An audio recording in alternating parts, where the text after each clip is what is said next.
FEA, parce que c'est une nouvelle fonction très singulière qui a été créée par l'association. Donc, est-ce que vous pouvez nous en dire quelques mots, s'il vous plaît? Oui. Donc, tout d'abord, bonsoir et merci à tout le monde d'être venu. Et c'est extrêmement important et votre présence le prouve. Donc, merci.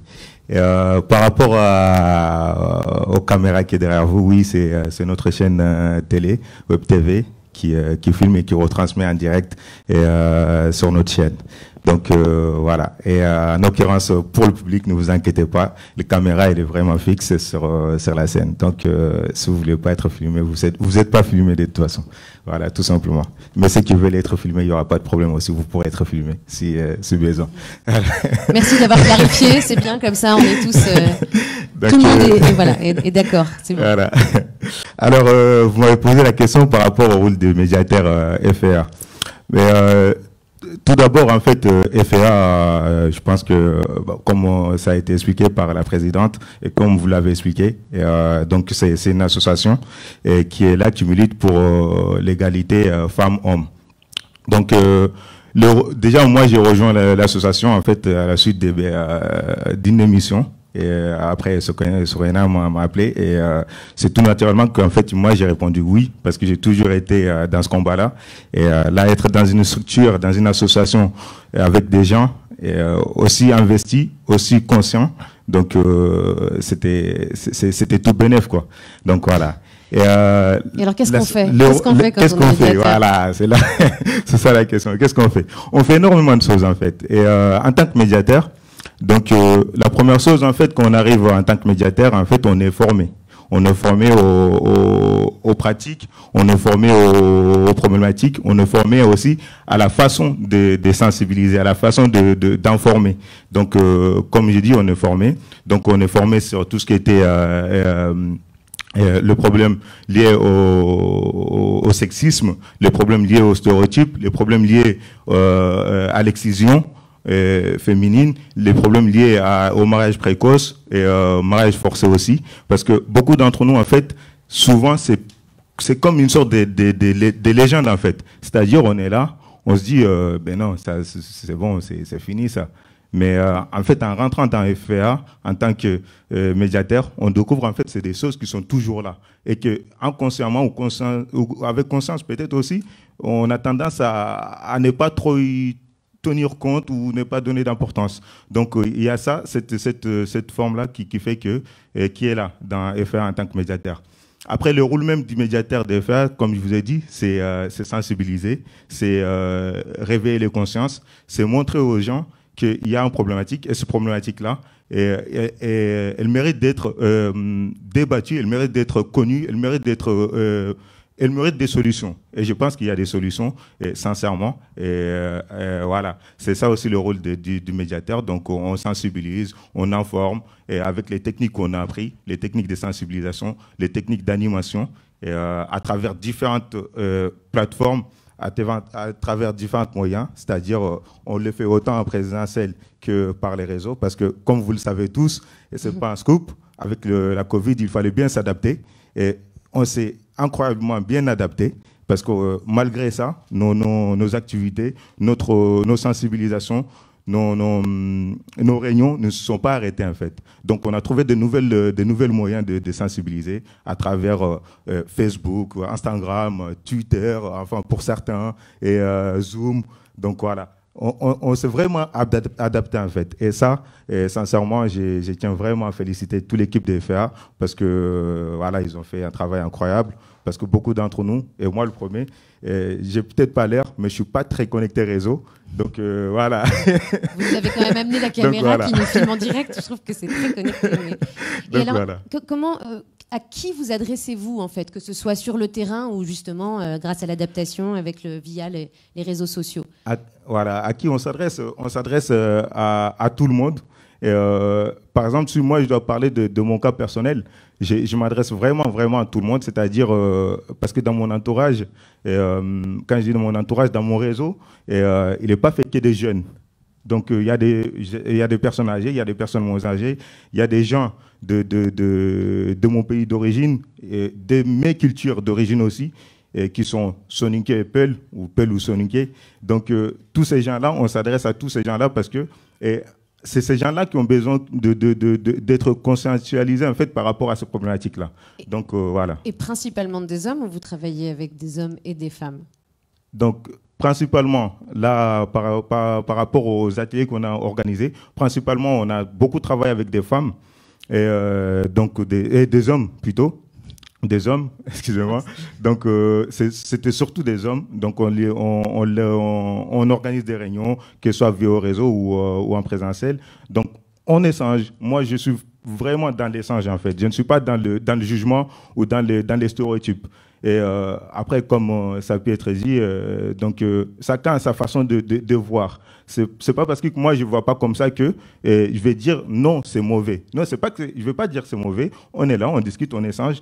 Et je suis sûr, en général, au bout de l'échange, on arrive à tomber d'accord sur le fait que il y a de la violence, sur le fait qu'il y a des inégalités, sur le fait qu'il y a du sexisme, sur le fait que tout ça, ça n'a pas lieu d'être. Donc voilà, c'est surtout ça. Par l'échange. Voilà, c'est vraiment par l'échange. Je pense qu'il y a des choses que vous avez en commun avec d'autres intervenants. Oui. Et alors donc, beaucoup par les réseaux sociaux également, avec cette adaptation. Et attention, c'est une transition pour en parler du coup avec David Fouché. Vous êtes entre autres donc, communicant, proche de Cédric Doumbé. Vous avez développé donc ce programme, ce projet, cette opération, je ne sais pas comment on l'appelle, Be a Man, campagne de sensibilisation donc, des hommes aux violences faites aux femmes, mais aux violences au sens large, donc toutes les violences sexistes, genrées, et vous mettez en avant la responsabilité des hommes à agir. Alors, avant de parler plus de ce projet, attention, on va voir si là on est bon avec la régie. Je vais tenter un truc. Ah là là, c'est formidable, hein. Cette synchronisation est folle. On va voir la vidéo de ce projet justement lancé par David et Cédric Doumbé. Depuis qu'on est gamin, on nous rabâche les mêmes conneries sur la virilité. Mais en fait, ça veut dire quoi être un homme, un vrai? Moi, je crois qu'un homme, c'est celui qui se bouge face aux violences faites aux femmes. Parce que si elle se termine parfois sous les coups d'un autre, elle commence toujours par notre indifférence. Toi, quand tu ris à la blague sexiste de ton patron pour ne pas le vexer, est-ce que t'as pensé à celle qui s'est sentie humiliée? Toi, hier au dîner, quand il l'a rabaissé toute la soirée, pourquoi t'as rien dit? Et toi, quand tu fais tourner des snaps dénudés qu'une fille a envoyés à ton pote en privé, t'as réfléchi à ce que tu faisais? Quand ta pote te dit qu'elle a été emmerdée et que tu lui réponds « Ah, ça va, c'est pas méchant », franchement, tu penses l'avoir aidé? Et moi, quand je me cache derrière l'idée que les violences, ce sont les autres et que je n'ai rien à me reprocher, est-ce que là, je suis un homme? Un vrai? On n'est peut-être pas tous coupables, mais on est tous responsables. Alors maintenant, c'est à nous de bouger. Écoutons les femmes autour de nous. Comprenons les conséquences de nos actes. Éduquons-nous. Soyons des hommes, des vrais. Merci, bravo. Oui. Vous pouvez l'applaudir. On n'est peut-être pas tous coupables, mais on est tous responsables. Ouais. C'est très fort. Du coup, David, est-ce que vous pourriez nous parler de la jeunesse de ce projet? Comment c'est né et pourquoi Cédric Doumbé et vous vous êtes lancés? Quelle est l'idée? Donc moi, je suis un ancien athlète de haut niveau. J'ai été vice-champion du monde de karaté. C'était il y a quelques temps. Et à ce titre, je suis proche de Cédric Doumbé, qui est champion du monde de boxe. Et il y a 1 an et demi, je me suis lancé dans un projet de monter un événement à Bercy, à l'Accor Arena à Bercy, qui en gros dit qu'on peut tous agir sur les enjeux sociaux et sociétaux. Monter un événement à Bercy l'année du Covid, j'ai eu un peu mieux comme idée, donc ça c'est un peu compliqué. Mais il s'avère qu'au travers des échanges que j'avais avec Cédric et au travers de mon projet, on s'est dit que même les sportifs, et surtout les sportifs, avaient aussi leur voix à dire sur les différents sujets sociaux et sociétaux. Et en discutant avec Cédric, il s'avère que ce qui l'animait vraiment, c'était de prendre la parole sur ce sujet-là, sur le sujet des violences faites aux femmes. Et moi, j'ai eu la chance, quelques semaines après, de rencontrer Rada Hatem, que je pense certains connaissent ici, qui est la boss de la Maison des Femmes, un peu par hasard. Et je lui ai dit, Rada, Cédric a un talent, c'est un sportif. Moi, je suis un communicant, on se connaît un peu, on a une petite idée derrière la tête, est-ce que ça t'intéresse? Voilà. Et Rada a dit OK. Et après, ce qui est assez génial, c'est que ce projet-là a apporté pas mal de monde. Et finalement a fini par ce que vous avez vu sous les yeux. Et on a eu de la chance, c'est que ça a été diffusé à la télé, sur pas mal de chaînes, et que ça a rencontré un succès assez retentissant. Donc voilà la genèse. Voilà, c'est cette idée qu'on peut tous agir sur les enjeux sociaux et sociétaux. Nous, ce qui nous touche beaucoup, c'est ce sujet-là, les violences faites aux femmes. Et on a voulu utiliser notre talent, moi en tant que communicant et Cédric en tant que sportif, pour prendre la parole. Voilà. Et c'est des hommes qui s'adressent à d'autres hommes. Est-ce que vous avez eu des retours justement d'hommes suite à cette opération ? Oui, mais pas assez. Honnêtement, oui, c'était le but. Je pense que le message est clair. Je pense que ça a éveillé quelques consciences et on a quelques témoignages en ce sens.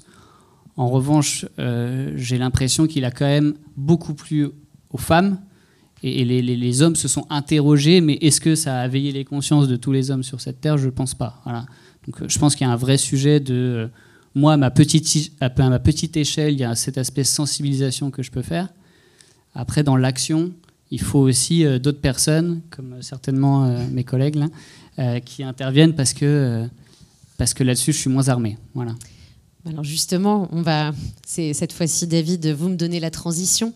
On va en parler parce que là, vous nous dites be a man, mais finalement, c'est quoi un homme ? Alors on va pouvoir peut-être après, une fois qu'on aura tous présenté tous les intervenants, faire un petit débat là-dessus, mais qu'est-ce que c'est ? Effectivement, on s'interroge. Et donc, votre voisin de gauche, Yann Ferrand, interroge ces questions justement des masculinités. Qu'est-ce que c'est qu'être un homme ? Et intervient sur le terrain par le biais d'ateliers qui questionnent les masculinités grâce à un collectif créé par Boléwa Sabourin et William Njaboum. Et alors du coup... est-ce que vous pouvez nous expliquer, ce que fait ce collectif et dans quel cadre il a été créé, s'il vous plaît, Yann ? Alors, bonjour à tous. Moi, voilà, je fais à travers un projet qui s'appelle Recréation.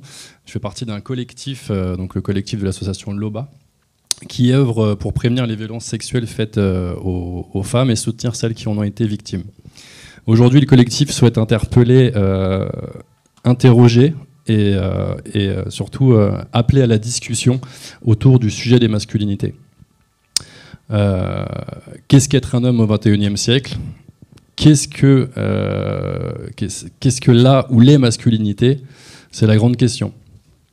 Donc il existe une peur de voir disparaître un monde, une hégémonie, car le masculin est synonyme de toute puissance, de conquête, de domination, de liberté, aux dépens des autres. Pour perpétuer cette domination, on a des garde-fous qui nous surveillent et qui nous rappellent les bons principes de la masculinité. C'est braver l'interdit et c'est commencer à tuer ce fameux mythe de la virilité. Donc j'introduis Boléwa Sabourin et William Njaboum, qui sont fondateurs de l'association Loba et du projet Recréation, qui ont réfléchi avec le collectif en fait, à monter des ateliers de 2 heures pour intervenir dans différentes structures, dans des sociétés privées, dans des sociétés publiques, dans des écoles, dans des collèges, des lycées, dans des prisons. D'ailleurs, actuellement, Boléwa et William, aujourd'hui, étaient à la prison de Limoges. D'accord. Ils ont passé la journée avec des jeunes. Et voilà. Et du coup, en fait, ça sert en fait, à proposer une réflexion autour des masculinités. L'idée étant de proposer des ateliers de 2 heures donc, en tant que facilitateur afin de nous questionner sur les masculinités sous l'angle de la vulnérabilité. Et un peu comme nous en parlait Ibrahima tout à l'heure, c'est pas une formation, c'est vraiment un échange, Alors, un partage. On est facilitateur, on n'est pas formateur, on est là juste pour être bienveillant, que les gens respectent, que tout le monde puisse prendre la parole et surtout s'entraider, parce qu'on sait tous que la prise de parole en public est une peur très longuement partagée dans la société. Donc du coup, on est là pour échanger, justement partager en fait. En gros, l'objectif, c'est de proposer à ces groupes-là un espace et un temps pour discuter ensemble sur ces sujets de masculinité. Donc, ces ateliers consistent en fait à réunir un public volontaire, ou pas, ou moins, et de les amener à réfléchir ensemble. Donc, de réfléchir avec eux. Et je sais, un public pas volontaire, pardon. Ça en fait, si tu veux, si vous voulez, je pars du principe que dans certaines sociétés, si ce projet-là, par exemple, est acheté par une société, qu'ils ont envie de nous voir arriver, il y a certaines personnes qui vont être dans le public et qui vont être là en mode oh là là, j'ai pas envie de parler de vulnérabilité, moi je suis un fou, je suis invulnérable, je suis comme ça, et en fait je me bouge pas. Je suis au boulot aussi. Ouais, c'est ça, il va falloir que le monde. Donc c'est pour ça qu'à la base, ce projet-là, il est fait pour travailler avec des hommes, mais aussi des femmes. Enfin, c'est ouvert, clairement. Oui, parce que le principe au départ, c'était des ateliers plutôt non mixtes, plutôt exclusivement composés d'hommes, mais vous le faites aussi des ateliers mixtes, hein, c'est ça? Oui, c'est ça. D'accord. Et vous avez des exemples ou des retours parfois, enfin, quand on a préparé, on a un peu parlé de ce qui se passait. Mon cher voisin, c'est un projet qui est en train de se construire. Donc Boléwa et William interviennent, eux, pour l'instant, en duo dans des sociétés, en prison, dans des écoles. Et donc on a des retours par rapport à ce que eux, ils ont vécu. Donc en l'occurrence, on a des retours sur ce qui s'est passé dans une prison pour jeunes, où là, il disait, c'est quand même incroyable que cette question, en fait, ils se la posent pas du tout. Et du coup, en fait, ce qu'ils ont trouvé intéressant là-dedans, c'est d'arriver à se dire, mais au bout de 2 heures d'échange, on a semé quelques graines avec 2-3 personnes, même les plus isolées, parce qu'en prison, j'imagine que je sais pas combien de temps ils vont y rester, mais en tout cas, s'ils ressortent, voilà, ils ont eu cet atelier-là qui les fera aussi un peu réfléchir. Et du coup, ça amène, si vous voulez, des questionnements qui sont assez du jour, enfin qui sont assez ludiques. Oui, pour le coup. Parce qu'on n'a pas vraiment la réponse sur ce que c'est que les masculinités, malheureusement. Spoiler alert, la réponse n'arrivera pas ce soir. Mais en tout cas, de la questionner déjà, c'est le premier chemin, en fait, parce que c'est ce que disait aussi Ibrahima tout à l'heure. En se formant, il a découvert que des choses qu'il pensait qui n'existaient plus existaient encore. Et effectivement, en prison, on peut aussi ne pas se poser ces questions-là. Merci beaucoup. Je vous en prie. Et alors, notre dernier intervenant Noël, Agossa, alors vous avez vécu un drame qui a déclenché votre engagement, c'était l'assassinat de votre nièce Aïssatou, et vous avez monté du coup l'association des familles de victimes de féminicide en 2019. Je me dis que c'est fou qu'elle ne date que de 2019 en fait, cette association. Enfin, je trouve ça génial que vous l'ayez montée. Pardon, je sors de mon propos, mais je me dis que c'est quand même pas non plus récent comme problème et que voilà, qu'il n'y ait pas eu encore d'association comme ça, c'est assez dingue. Donc bravo et merci de l'avoir fait. Et donc votre activité au sein de l'association, c'est à la fois de soutenir les familles endeuillées dans leur démarche, mais aussi vous avez beaucoup d'activités de prévention. Parce qu'évidemment, comme on en fait tous le constat, l'idée c'est que ça s'arrête. C'est pas que de réparer, c'est d'éviter d'être détruit. Donc j'aimerais bien que vous nous parliez un petit peu plus de ces actions justement de prévention et comment est-ce que vous voulez, comment vous voulez mener ces activités de sensibilisation. D'accord, merci beaucoup. Et bonsoir à tous, bonsoir à toutes. Je ne sais pas si mon micro est bien fort. C'est bon. Merci. On me dit c'est bon. Oui. Donc effectivement, il y a tant dire, tant faire actuellement par rapport au féminicide. C'est un terme, un nom qui est apparu depuis 4, 5, 6 ans à peu près, en termes médiatiques ou populaires, entre parenthèses.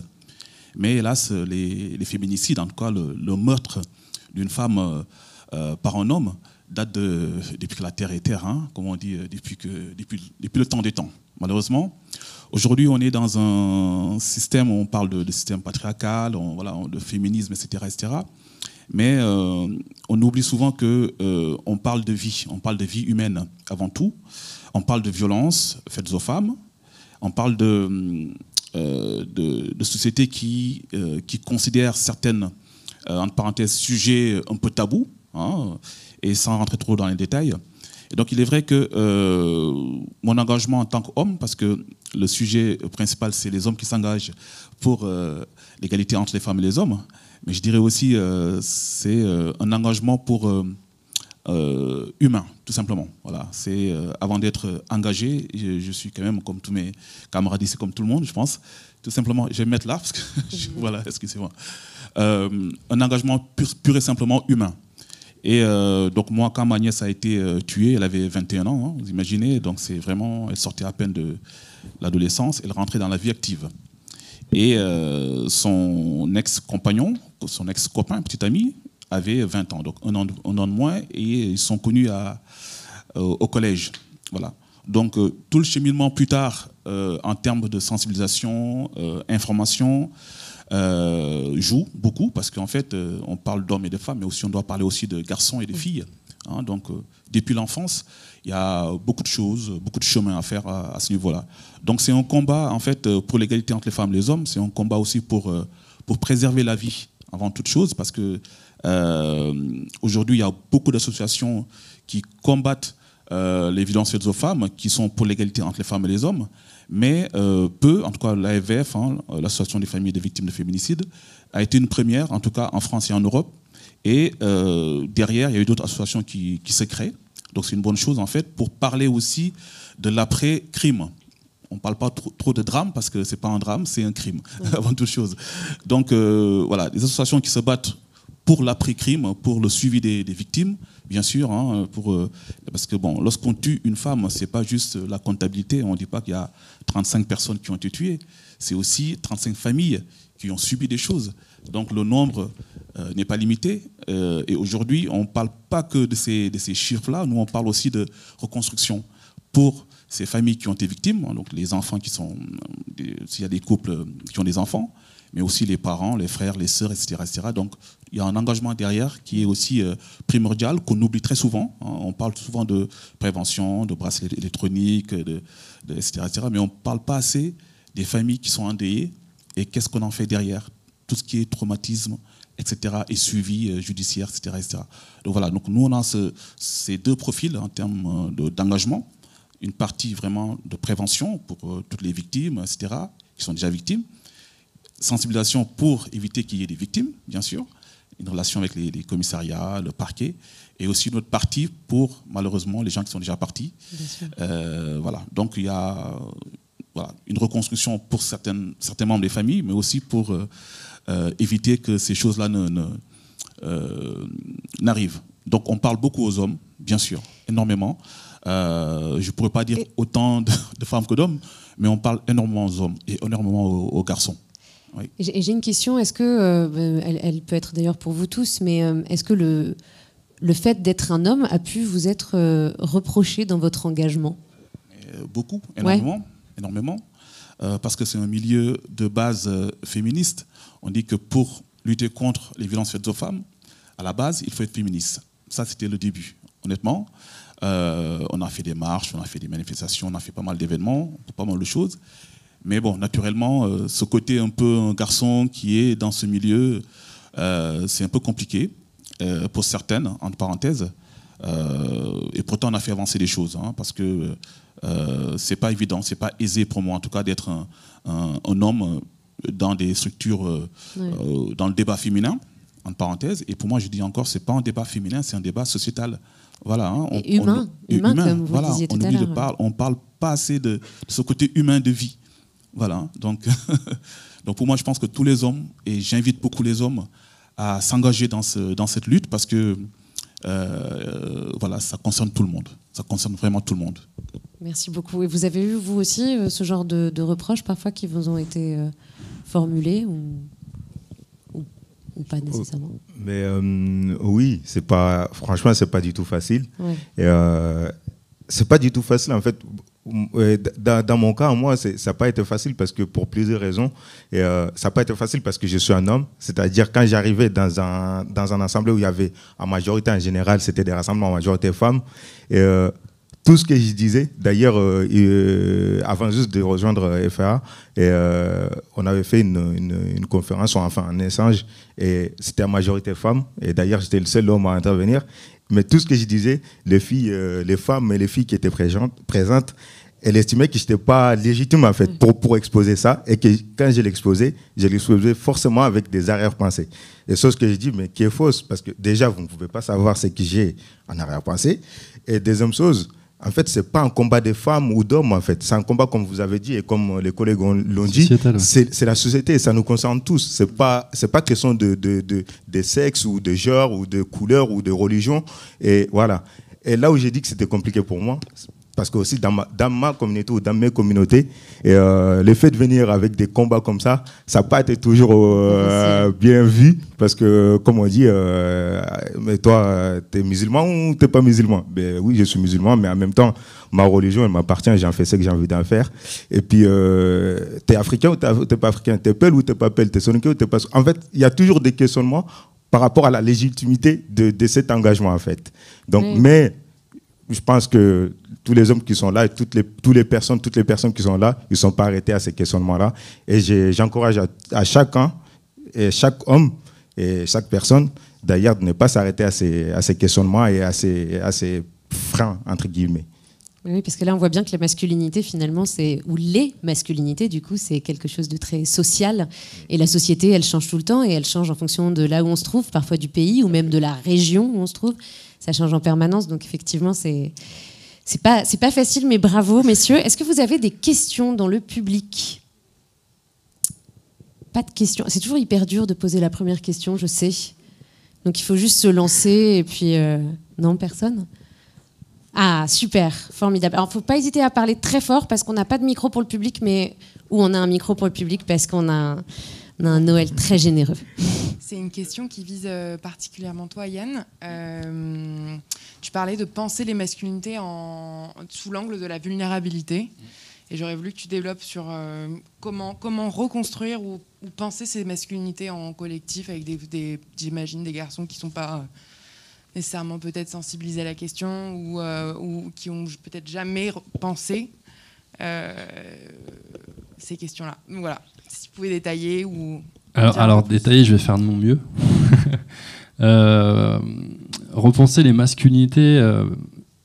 On parle de vulnérabilité. Aujourd'hui, le synonyme, c'est la faiblesse, quoi. On est faible, on n'est pas un homme, on n'a plus de virilité. Du coup...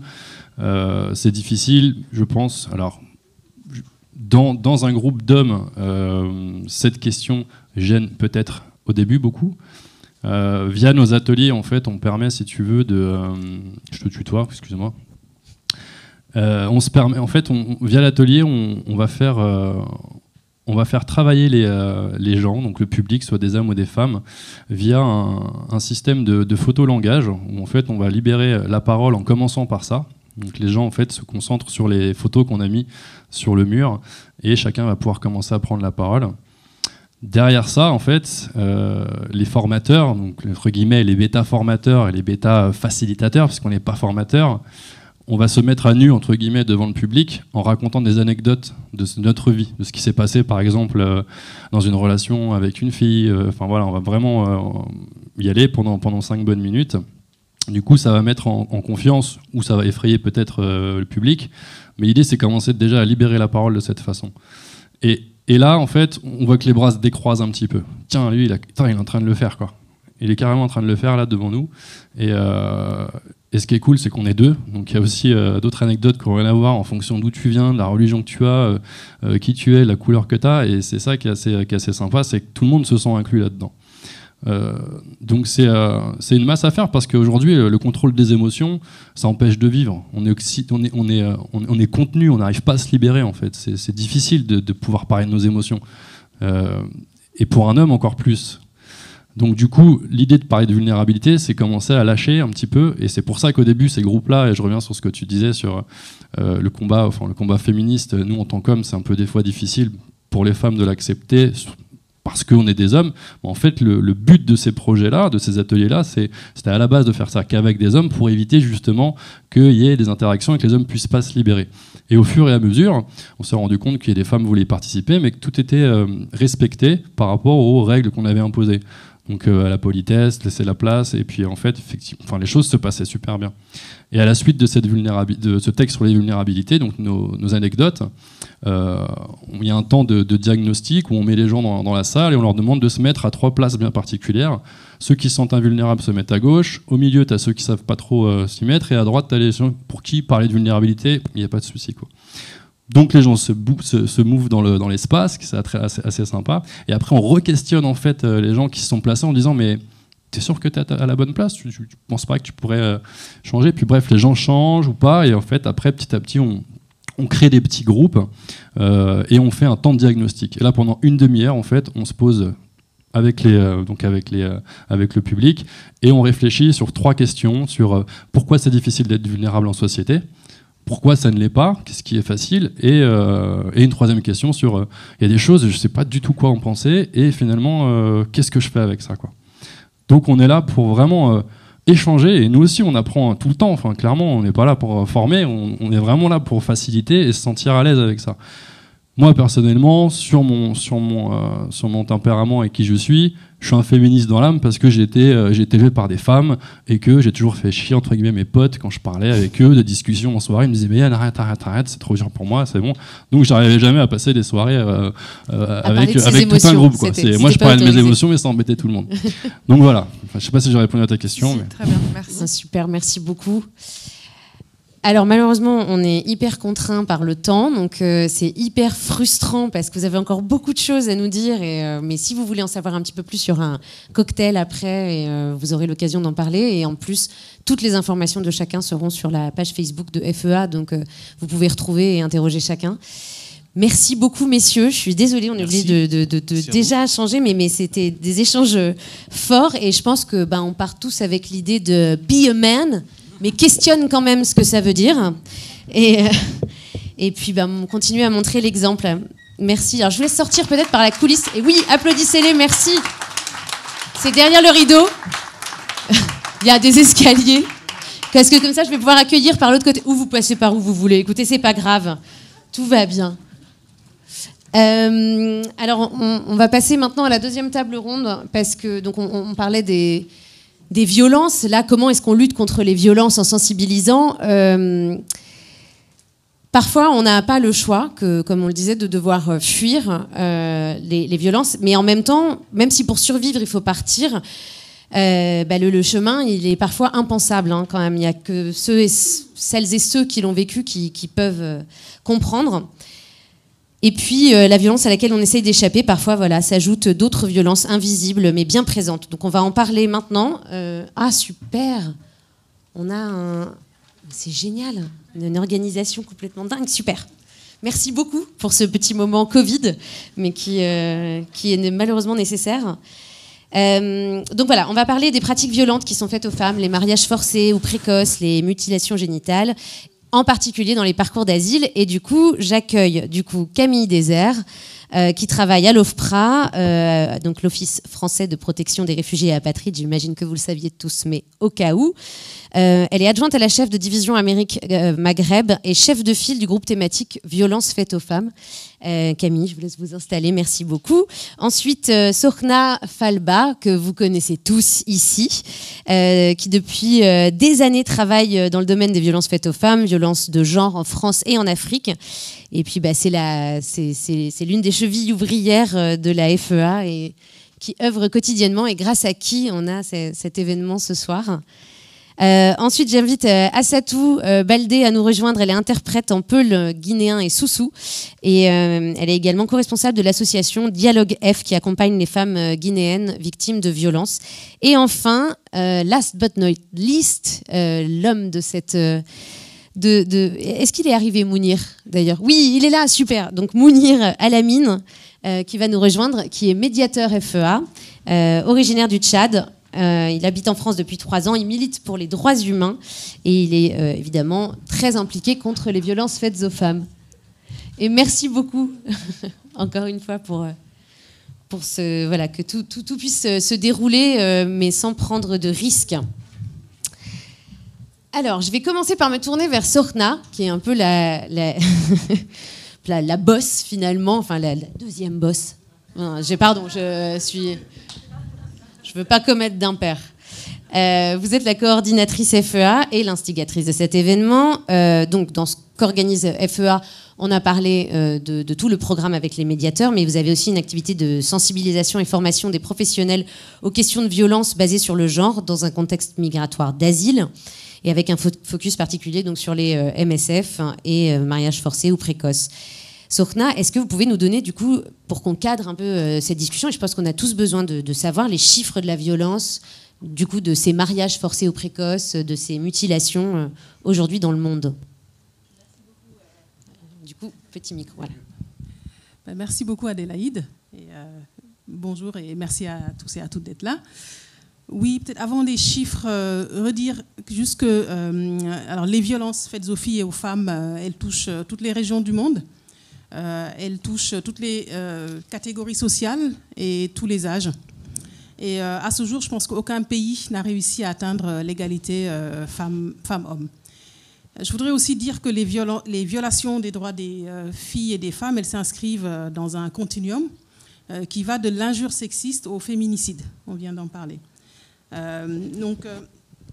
Beaucoup de femmes ont été confrontées à des violences physiques ou sexuelles qui sont intervenues dans l'enfance ou dans l'adolescence ou plus tard dans leur vie de couple ou dans le cadre d'un mariage forcé, au travail et parfois c'est dans plusieurs de ces circonstances. Alors, certaines femmes ont également été témoins de violences conjugales à l'encontre de leur mère. Certaines ont également été victimes de torture, de mutilations sexuelles, de séquestration. Donc c'est dans le cadre de ce continuum que s'inscrivent des violences plus spécifiques comme les mutilations sexuelles féminines et le mariage forcé et précoce. Alors, ces violences envers les filles et les femmes, elles prennent leur source, quelqu'un l'a dit tout à l'heure, dans la nature patriarcale des sociétés, dans le sexisme, dans les inégalités sociales, économiques, mais aussi dans les crises et les conflits, dans la pauvreté et la pénurie de moyens de subsistance. Mais également dans la dépendance économique des femmes, dans le manque d'éducation, les normes culturelles et également l'acceptation de la violence à l'égard des femmes. Alors oui, pour en revenir aux chiffres, dans le monde, 35%, donc c'est un peu plus d'une femme sur trois, qui a été victime de violences sexuelles ou physiques à un moment donné de sa vie. Donc ça, c'est sans compter le harcèlement sexuel. 200 millions de filles et de femmes qui sont victimes de mutilations sexuelles féminines, et chaque année, c'est 3 millions de plus qui risquent d'être excisées. 650 millions de femmes qui ont été mariées enfants, et chaque année, 12 millions de filles sont mariées avant leurs 18 ans. Donc, et ça représente 23 filles toutes les minutes qui risquent d'être mariées avant ces 18 ans. Et également, on compte 5000 victimes de crimes d'honneur. Alors, pour en revenir à la France, alors, ce sont 220 000 femmes victimes de violences physiques ou sexuelles commises par leurs anciens ou actuels partenaires chaque année. Alors, 81% des morts au sein du couple sont des femmes. Alors, sans faire de comptabilité, comme le disait Noël, mais je pense que c'est important de le rappeler, il y a eu 90 féminicides en 2020. Donc, c'est moins que les années précédentes. Donc, le chiffre a tendance à diminuer, et tant mieux. Et ça, c'est grâce à des associations comme l'AFVF, comme d'autres structures qui se mobilisent. Et donc, il faut accélérer et continuer ce mouvement. Mais on compte également en France 94 000 femmes victimes de viol ou tentatives de viol chaque année. Bon, donc, ce sont là beaucoup de chiffres, mais je pense que ça donne à voir la réalité des violences faites aux filles et aux femmes dans le monde et en France. Merci beaucoup. Non, c'est très très important en fait qu'on lisait les chiffres. Alors oui, ça fait beaucoup et ça peut assommer un peu, mais en fait, c'est ce qu'on disait tout à l'heure. En fait, parfois, on pense qu'on est informé, mais on ne l'est pas. On mesure pas en fait l'importance. Donc merci beaucoup. Et du coup, il y a d'autres violences en plus. Enfin, Alors, les femmes migrantes, par exemple, elles sont confrontées à des violences spécifiques. Donc là, nous, on s'intéresse particulièrement aux mutilations sexuelles féminines et au mariage forcé et précoce. Alors, en France, aujourd'hui, il y a 125 000 femmes 125 000 femmes qui vivent en France, qui sont victimes, qui ont subi une mutilation sexuelle une mutilation sexuelle. Donc c'est 125 000 femmes en France qui vivent avec les conséquences d'une mutilation. Okay. Effectivement. Donc ça, c'est les chiffres de 2019 et on estime pour le mariage forcé et précoce que 70 000 mineurs sont à risque donc de subir un mariage forcé et précoce. Donc je ne vais pas entrer forcément dans le détail de l'excision parce que peut-être que le temps ne nous le permet pas, mais juste rappeler qu'en France, l'excision et le mariage forcé et précoce sont des crimes, que ces deux pratiques sont punies par la loi. Alors aujourd'hui, il y a beaucoup de femmes qui quittent leur pays pour chercher une protection dans des pays où leurs droits peuvent être respectés et reconnus. Parce que en plus pour ces femmes-là, en plus des violences subies dans les pays d'origine, elles risquent aussi des violences sur le chemin de l'exil et parfois quand elles arrivent en France.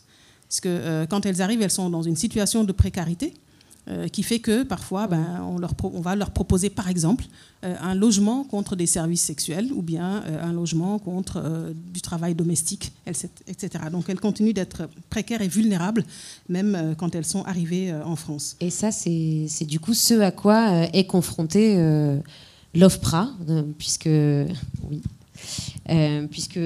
vous, c'est votre métier de recueillir toutes les demandes, instruire et ensuite décider toutes ces demandes d'asile. Dans la Convention d'Istanbul, qui est donc la première convention au niveau pan-européen à régir les violences faites aux femmes et qui a été signée par la France en 2014, tout ça paraît tellement récent, mais au moins c'est fait. Il est demandé aux signataires de repérer les vulnérabilités chez les demandeuses d'asile pour mieux prendre en compte la question du genre, justement, et de protéger les femmes en particulier. Donc, dans la mission de l'OFPRA, vous devez identifier ces vulnérabilités. Est-ce que vous pourriez nous expliquer qu'est-ce que ça veut dire ? Parce qu'on a parlé de vulnérabilité tout à l'heure avec les hommes qui montrent leur vulnérabilité. C'est pas du tout le même genre de vulnérabilité, parce que là, c'est un terme administratif, juridique, qui désigne quelque chose. Et je voudrais bien que vous nous aidiez à le définir, si c'est possible. Donc, bonjour à tous.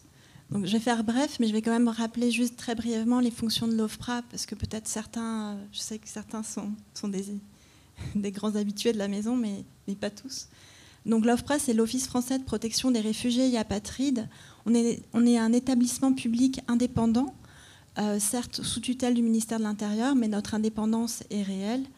Et nous sommes chargés en fait de prendre des décisions donc juridiques très importantes concernant en fait toutes les demandes d'asile qui sont déposées en France et en Outre-mer, et également de protéger les personnes bénéficiaires d'une protection internationale. C'est-à-dire que l'OFPRA va continuer en fait à suivre les personnes protégées en leur assurant en fait la délivrance des actes d'état civil, puisqu'ils ne peuvent plus faire appel à leurs autorités d'origine, et également de les accompagner dans toutes leurs démarches administratives. On fait office de mairie en fait.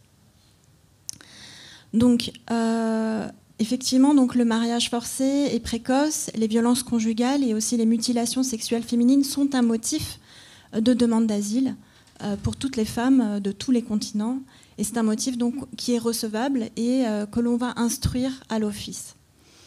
Donc, c'est quoi le pourcentage à peu près de demandes liées à ces questions ? Il n'y a pas de statistiques. Comme vous le savez, en France, on est... Enfin, voilà, il y a une grande protection des données, donc il n'y a pas de statistiques par motif. Néanmoins, il y a un tiers de femmes qui sont demandeuses d'asile.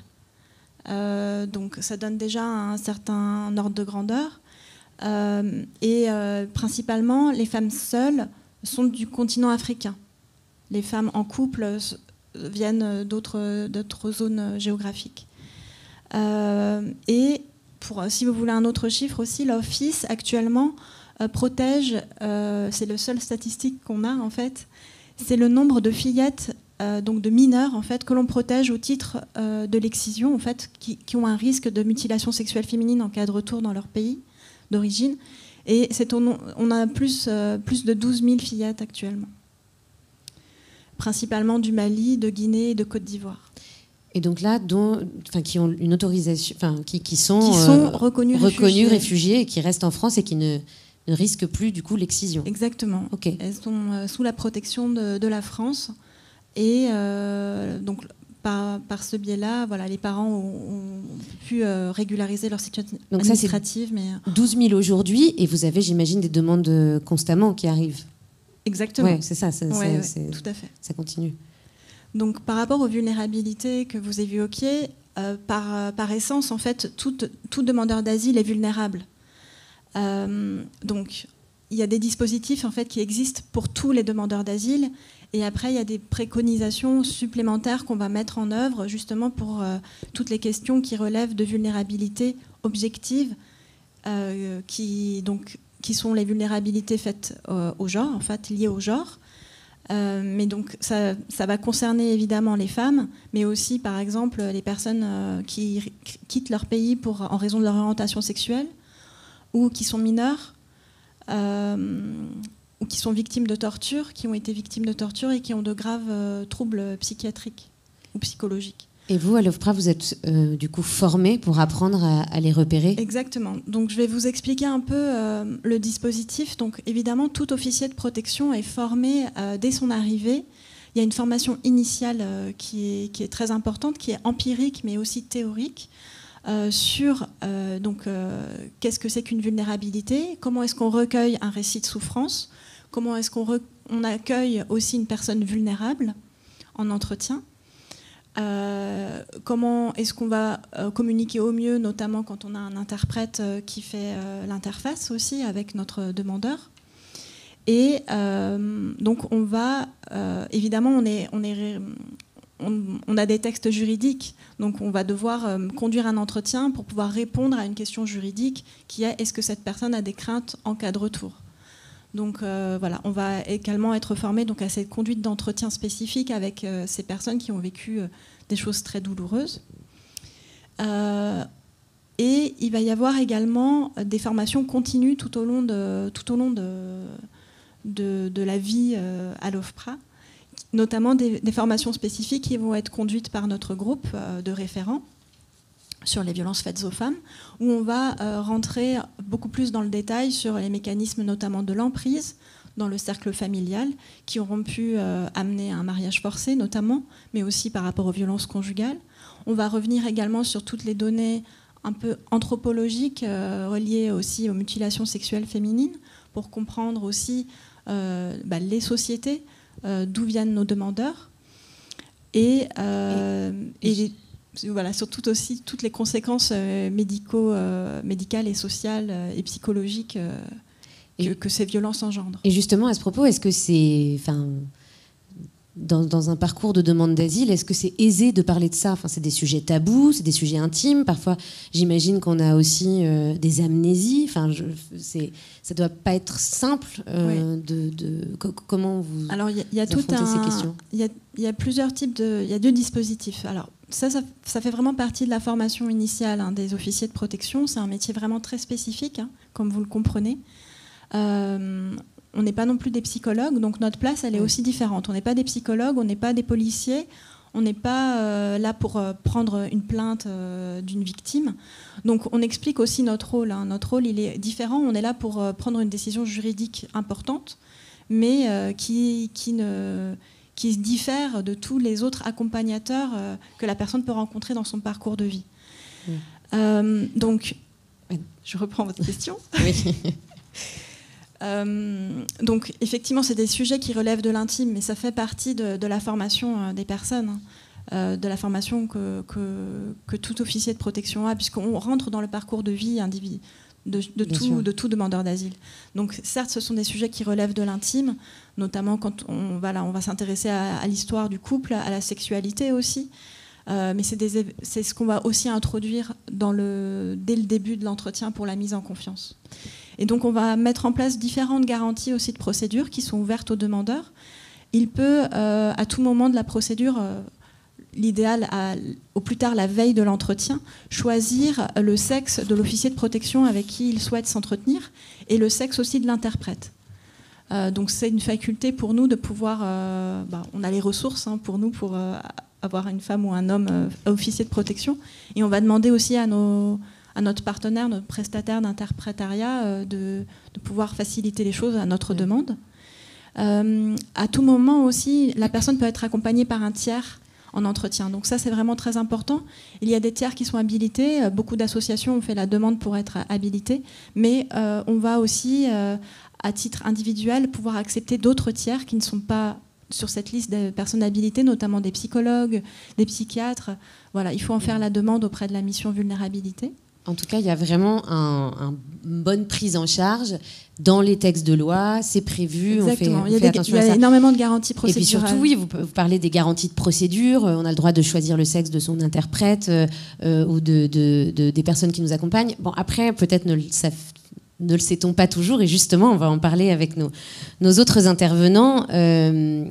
Assatou Baldé, je me tourne vers vous parce que vous êtes devenu interprète français, peul, guinéen et soussou, un peu par hasard d'ailleurs, mais parce qu'il y avait un fort besoin dans ces langues, justement, dans les parcours d'asile, mais pas que. Vous travaillez pour une entreprise qui vous envoie en mission, dans des missions de traduction, aussi dans les hôpitaux, vous animez des groupes de parole, support téléphonique, etc. Comment ça se passe justement entre votre travail d'interprète qui est d'être très, je dirais, objective, hein, vous devez redire ce qu'on vous a dit, et en même temps parfois l'horreur de ce qu'on doit vous demander de traduire.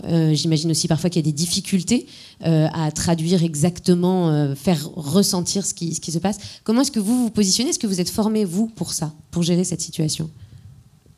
Bonjour à toutes et à tous. Moi, c'est Assatou Baldé. Je suis interprète et vice-présidente de Dialogue F. Le président, il est là. Thierno Diallo, qui est mon collègue de travail. Alors, en tant qu'interprète dans cette situation-là, l'entreprise qui m'envoie, déjà, on a déjà une formation de base, bien que je me suis retrouvée au hasard, vu qu'il y avait pas mal de demandes dans les langues de l'Afrique de l'Ouest. Le peul, plutôt le peul guinéen et le peul du Mali, du Sénégal, et aussi le soussou. Et moi, en tant qu'interprète, vu qu'il y a un peu plus de 5 ans maintenant que je fais la traduction, parfois il y a des choses, des propos intraduisibles, je peux dire, parce que c'est question de culture. Par exemple, tu peux dire un mot ou tu ne peux pas le retrouver en français. Et moi, dans mon travail, j'essaye de dire à la personne de faire un peu plus de détails pour que je puisse avoir les mots en français. Ça veut dire, c'est-à-dire, parfois, tu peux faire des gestes, mais des gestes dont si ce n'est pas dit, tu ne peux pas le faire. Mais bon, vu que je connais la culture, je peux dire, la personne a dit oui ou la personne a dit non. Mais il faut le dire oui ou non. En haussant la tête, en faisant des gestes. Par exemple, si je prends pour l'excision, dans les traductions aussi, dans les communautés, par exemple pour la Guinée, même entre Guinéens, hein, pour les soussous et les peuls, c'est pas pareil. Dans comment ça se pratique l'excision et quelles sont les coutumes, comment ça se fait. Par exemple, il y a quelques jours, j'en ai eu une femme que c'était un peu difficile parce qu'elle disait que je ne pense pas si vous pouvez traduire. C'est un soussou. J'ai dit, après, la personne qui est là me dit, cette personne-là est habilitée à faire la traduction en soussou. Ne vous inquiétez pas. Parce qu'elle parlait il y avait des termes un peu plus complexes que moi, dans la langue d'origine, par exemple, en peul, on n'en a pas côté excision.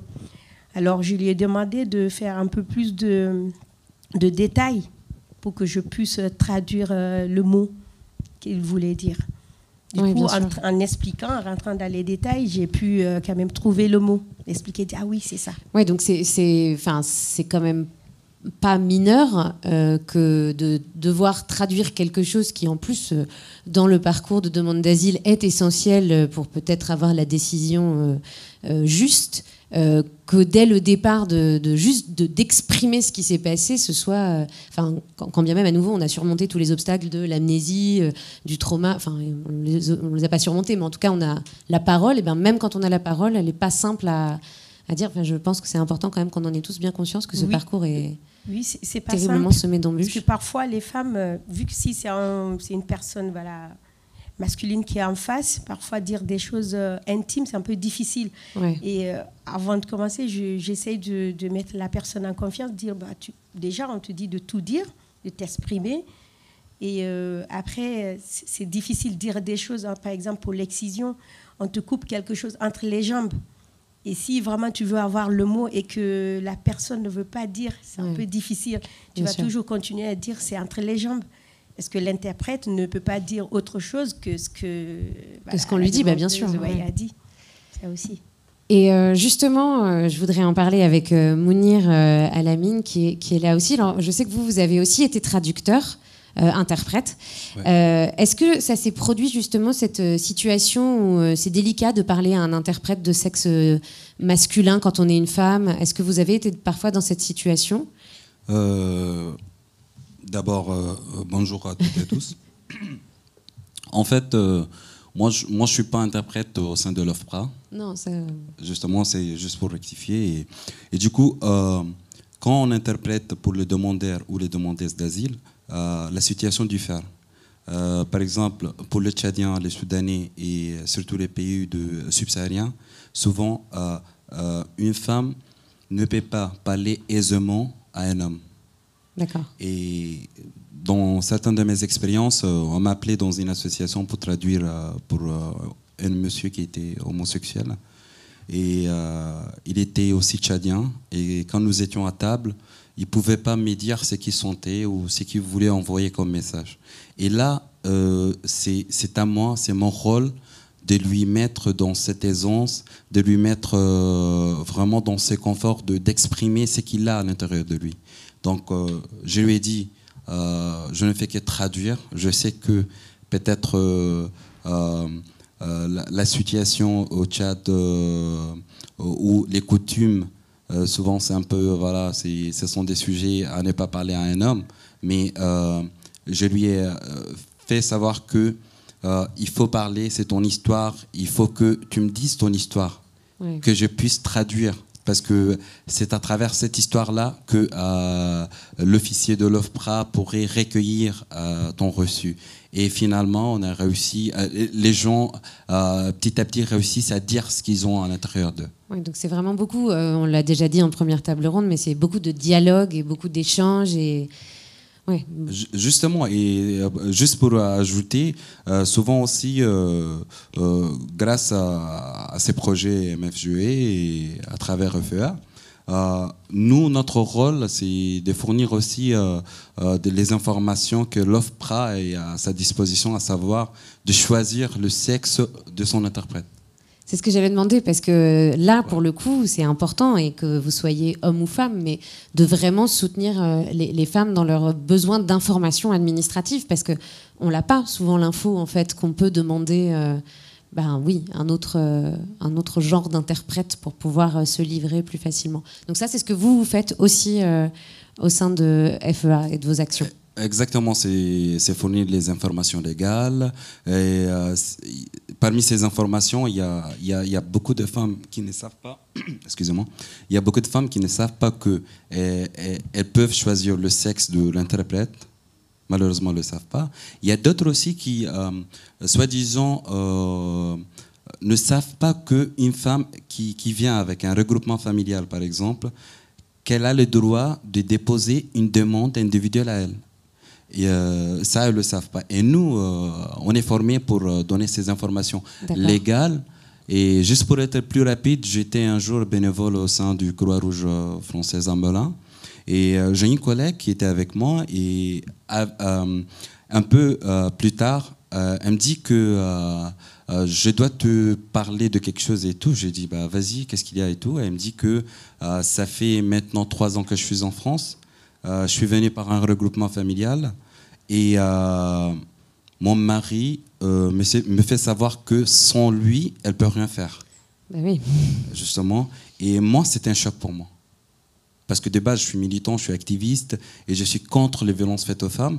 Et là, je lui dis que vous avez pleinement droit de demander, de déposer une demande d'asile.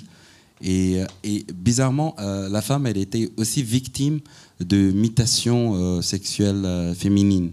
Oui. Un peu plus tard, je quittais la Croix-Rouge française de Melun. Et voilà, après une année et demie, je me trouve avec elle au centre-ville de Melun. Elle criait mon nom, Mounir, Mounir.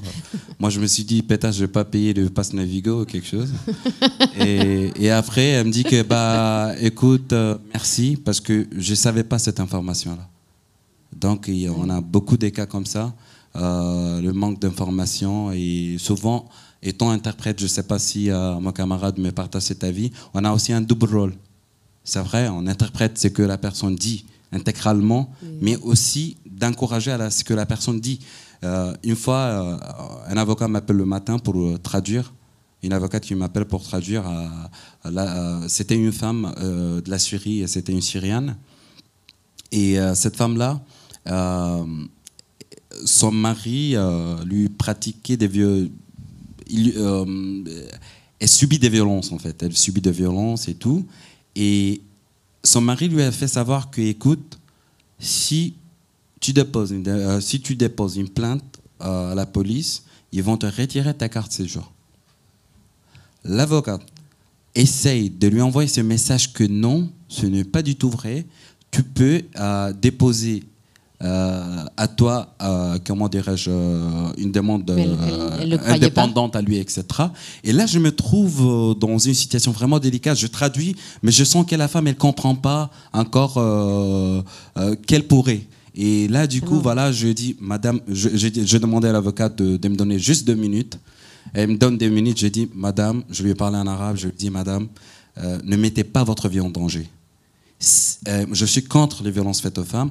Si vous sentez que si vous acceptez que votre mari continue à pratiquer ces violences-là, en soi-disant que sans lui, elle ne pourrait pas vivre en France ou elle ne pourrait pas être protégée, c'est faux. Et voilà, finalement, on a gagné. Elle a reçu ses 15 jours. Parfois, il faut aller un tout petit peu au-delà de ce qu'il y a écrit sur la règle. Je ne sais pas si je devrais dire ça devant vous. Non, mais c'est les exemples qu'ils nous ont donnés. Ça a l'air d'être la réalité, mais c'est important. Peut-être que vous voulez réagir. Ce qui reste en box est complètement confidentiel. D'accord, très bien. Donc c'est autorisé. On a quelques minutes pour les questions. Est-ce que vous avez des questions? Oui, une question du... Bonjour à tous. Je suis Mamadou Kouré. En fait, je voulais juste apporter un peu d'eau à votre moulin. En fait, je suis, entre autres, j'ai été militante au GAMS, le groupe de femmes contre les mutilations sexuelles et les violences faites aux femmes. Et donc, ce que je voulais dire par rapport à l'interprétariat, il y a aussi une chose, c'est que souvent, par rapport aux mutilations sexuelles, les femmes elles-mêmes ne savent pas précisément ce qu'on leur a fait. Elles savent qu'on leur a coupé quelque chose, mais elles ne savent pas précisément. Et même le terme pour parler de l'excision, il y a, enfin alors moi je parle soniqué. Un soniqué par exemple, c'est on t'a rendu propre, on t'a rendu pur. Voilà, kutunde, on a coupé, mais on ne sait pas vraiment ce qu'on a coupé. Et donc je pense que ça aussi, de décrire ce qui nous est arrivé, ça peut paraître compliqué aussi pour merci beaucoup d'avoir remis les choses au clair et d'avoir ajouté cette eau à ce moulin. Ouais. Oui, je suis élue aux droits des femmes, à la lutte contre les violences faites aux femmes et à la lutte contre les discriminations. Voilà. Merci beaucoup. Je récupère celui-là. Et je crois qu'on a... C'est l'homologue de Andrea, oui, exactement, à Montreuil, du coup. Vous aviez une question. Est-ce que vous pouvez la dire très fort ou est-ce qu'on tente avec... Ouais, allez-y, je vous fais confiance. Oui, c'est mieux qu'on le garde. Je vais m'adresser plutôt à Camille Desert, mais parce qu'en fait, je me posais la question au niveau politique. La mention, par exemple, justement, des femmes qui ne sont pas forcément conscientes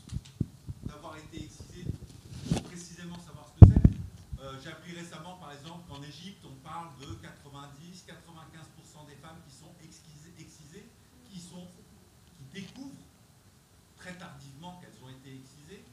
Est-ce que vous avez des retours auprès de l'État, puisque vous êtes en première ligne, pour constater, au moins d'avoir les témoignages? Est-ce qu'il y a des démarches qui sont faites chez vous pour essayer de les détecter pour celles qui ne sont pas forcément au courant? Qu'est-ce qui se passe également au niveau, par exemple, des unités médico-judiciaires spécialisées dans les violences faites aux femmes? Je crois, d'après ce que j'ai cru comprendre, qu'il y en a une sur l'Île-de-France. Pourquoi est-ce qu'il y en a si peu? Quel est le rôle au niveau politique? C'est-à-dire, vous, en tant qu'antenne en première ligne, est-ce que vous avez une prise quelconque là-dessus, avec le politique, avec des retours, avec des rapports, avec... Merci pour cette question. Merci beaucoup. Je ne sais pas si ma réponse va vous satisfaire, mais l'OFPRA, d'ailleurs, vient de sortir son rapport annuel 2020, donc il est en ligne, vous pouvez le consulter sur notre site internet. De même que notre guide des procédures, puisqu'il y a d'autres procédures que je n'ai pas expliquées, mais qu'on met en œuvre aussi pour les personnes vulnérables. Par rapport à, en fait, il faut savoir que les luttes contre les mutilations sexuelles féminines sont aussi une thématique, c'est une thématique qui est très importante pour le gouvernement actuellement. Il y a un plan de lutte contre les mutilations sexuelles féminines qui est en place et qui depuis 2019. La ministre Marlène Schiappa a beaucoup œuvré sur cette question et a d'ailleurs est aussi intervenue en lien avec l'OFPRA lors de la précédente journée de lutte contre la journée tolérance zéro contre les mutilations sexuelles féminines. En fait, nous, on va accueillir en fait les demandes d'asile. Donc en fait, c'est aussi la photographie des demandes d'asile qui arrivent sur le territoire français. Donc on n'est pas représentatif de toutes les femmes victimes dans le monde des mutilations sexuelles. En plus, on va protéger en fait les personnes qui risquent d'être mutilées. Et certes, on va accueillir tous les jours des femmes qui ont été victimes, des femmes qui ont d'ailleurs été réparées, qu'on va pouvoir protéger aussi à ce titre. Mais c'est souvent leurs enfants en fait qu'on va pouvoir être en mesure de protéger. Donc on travaille aussi dans les changements de mentalité. En fait, on est témoin de ces changements de mentalité. Mais voilà, au niveau d'une action politique, on va transmettre en fait énormément d'informations à toutes les familles qu'on va recevoir ou aux femmes seules avec leurs enfants, parce qu'elles sont nombreuses aussi. Et on va leur transmettre toutes ces informations. On va les informer aussi sur leur possibilité d'être reconstruites. On va les informer aussi sur toutes ces conséquences médicales. Parce que bien souvent, c'est à l'issue d'une grossesse et d'un accouchement sur le territoire français où elles ont pris conscience que tous les problèmes médicaux qu'elles ont pu avoir depuis leur enfance et puberté sont liés à leur excision. Parce qu'en fait, en tant que femme aussi, on en parle assez peu de tous nos soucis médicaux, et encore moins aussi, je pense, dans ces communautés. Donc c'est aussi des prises de conscience grâce au corps médical. Et par rapport aux unités médico-judiciaires, en fait, l'OFPRA a mis en place un dispositif particulier justement pour pouvoir veiller à l'intégrité des fillettes protégées, mais aussi pour s'assurer aussi de la réalité de l'intégrité des fillettes qu'on va protéger.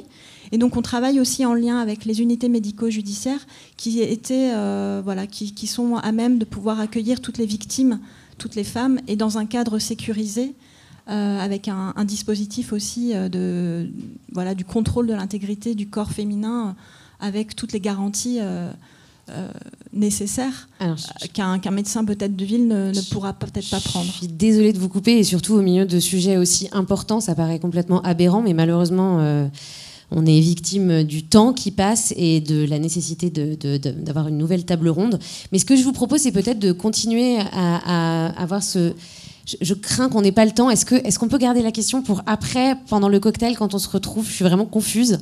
Mais je je reçois des petits messages qui me disent que voilà, on n'a plus le temps, malheureusement. Mais en revanche, les sujets sont importants. On savait qu'on n'aurait pas le temps de traiter toutes les questions hein, quand même liées à ce sujet et aux demandes d'asile et à tout ce qui en découle. Mais voilà, on le garde pour après. Donc je vous remercie infiniment. Je tiens juste à dire, pareil, peut-être quand même rapidement, que Assatou était aussi venu pour parler d'une association qui s'appelle Dialogue F. On va pas avoir le temps d'en parler très longtemps maintenant. Je suis vraiment confuse. On sait que le président est dans la salle. Est-ce que le président peut se lever et montrer son visage masqué, mais comme ça, peut-être qu'on peut en parler juste après. Et de toute façon, vous retrouvez toutes les informations, mais je pense que c'est important voilà, qu'on évoque ce sujet après. Merci, je vous laisse quitter la salle et être applaudi.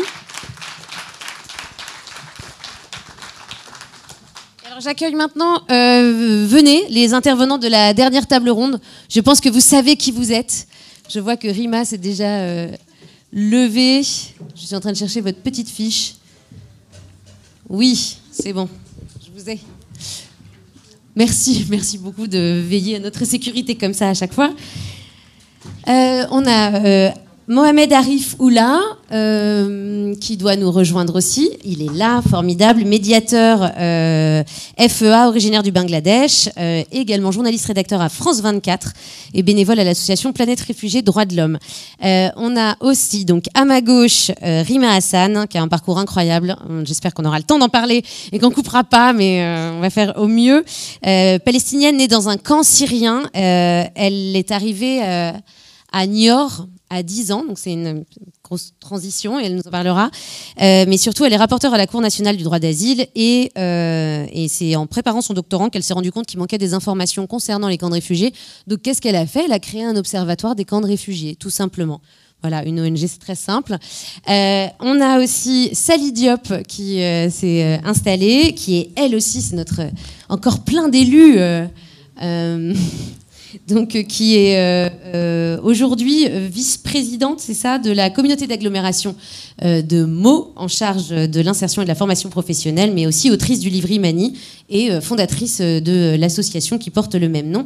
Et enfin, tout au bout, alors, on a Aminata Khan, que je ne connaissais pas encore, mais qui est bénéficiaire du programme d'empowerment organisé par Meet My Mama, dont Donia, l'une des cofondatrices, est présente et elle va pouvoir nous expliquer voilà, comment est-ce qu'on on aide et on empower des femmes, parce que cette troisième table ronde, quand même, l'idée, c'est ok, on a parlé des violences, on a parlé aussi du rôle des hommes. Le rôle des hommes reste important, de toute façon. En plus, on a notre médiateur FEA qui est là.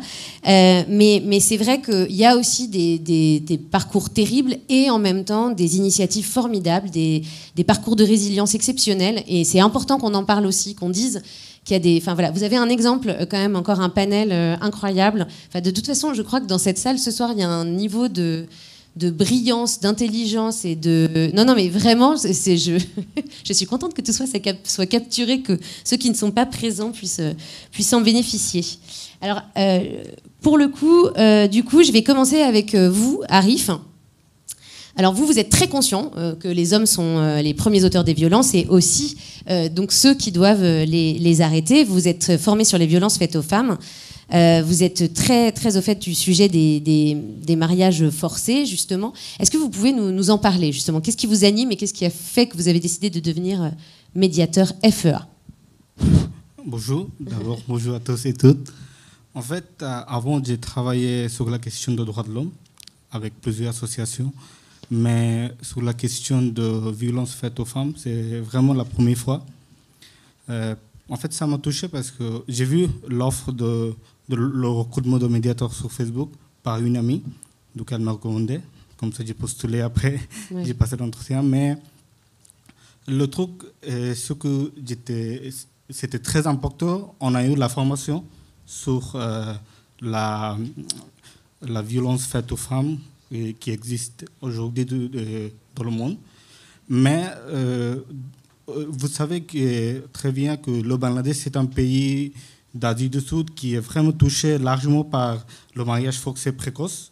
C'est toujours au niveau mondial, dans le classement de mariage forcé, c'est dans toujours le premier 5 pays Donc vous êtes particulièrement touché aussi à titre personnel. C'est ça. J'ai vu que depuis mon enfance, il y a une cousine, par exemple, qui a 19 ans, 20 ans, qui était premier élève dans la classe au bac, mais elle avait un rêve pour entrer à l'université, pour faire des études supérieures. Mais dans une semaine, elle sait qu'elle va se marier avec quelqu'un, elle ne connaît pas du tout. Du coup. Et puis, dans 3-4 ans, elle a 3-4 enfants. Du coup, on a parlé beaucoup sur la question de vulnérabilité. Pour moi, le type de violence faite aux femmes qui existe au monde aujourd'hui, ça crée vraiment la vulnérabilité. Ce n'est pas quelque chose qui existe après la naissance d'une femme ou d'une fille. En fait, c'est créé par la société, par les hommes comme nous, par père, frère, tout le monde. Oui, du coup, pour moi, c'est le projet de FEA, ça c'est quelque chose formidable, parce que si les hommes ils agissent contre ce genre de problème, donc pour résoudre ou trouver une solution, c'est plus mieux. C'est très facile et efficace. Donc la vulnérabilité, elle n'est pas intrinsèque, elle arrive parce que la société la laisse arriver. Donc vous, en tant qu'homme, vous vous engagez pour lutter contre et éviter. Merci beaucoup. Alors du coup, je me tourne, on va brièvement, mais vers l'expérience Meet My Mama. Alors Meet My Mama, vous avez un micro pour deux, c'est le micro sans fil. S'il n'est pas vert, il faut l'allumer juste en dessous, je vous montrerai. Meet My Mama, c'est quoi? L'idée, c'est de empower et d'aider des femmes qui sont en situation précaire à reprendre leur vie en main et à devenir autonomes par l'entrepreneuriat avec une formation qui leur permet de devenir chef traiteur. J'ai l'air de parler super bien du sujet, c'est parce que j'ai découvert il n'y a pas très longtemps à l'occasion d'une table ronde que je modérais et Donia nous a expliqué ça très bien. Dans ces parcours-là, vous avez un programme spécifique qui s'appelle Empower My Mama. Et du coup, Donia, est-ce que tu peux nous en parler un petit peu? Alors oui, mais tu as très bien résumé l'idée principale de Meet My Mama. Alors donc, comme tu l'as dit, aujourd'hui, Meet My Mama, c'est une entreprise sociale qui existe depuis bientôt 4 ans et demi et qui a pour mission de révéler les talents culinaires des femmes qui viennent des 4 coins du monde. Je pense que je ne suis pas la seule ici, mais un peu partout dans la salle, quelqu'un connaît une femme qui cuisine merveilleusement bien, mais qui ne sait pas qu'elle a un véritable talent pour la cuisine. Et nous, ces femmes-là, avec Lumni Youssef, on a grandi avec elles. Et en fait, toute notre enfance et notre adolescence, et ensuite, quand on a commencé à travailler, on s'est posé la question de pourquoi toutes les mamas qui étaient près de nous n'avaient pas forcément les outils pour être actrices de leur vie. Et on leur a posé la question tout simplement en leur demandant mais pourquoi vous ne vous lancez pas, puisqu'aujourd'hui vous cuisinez très bien et vous pourrez potentiellement en faire quelque chose.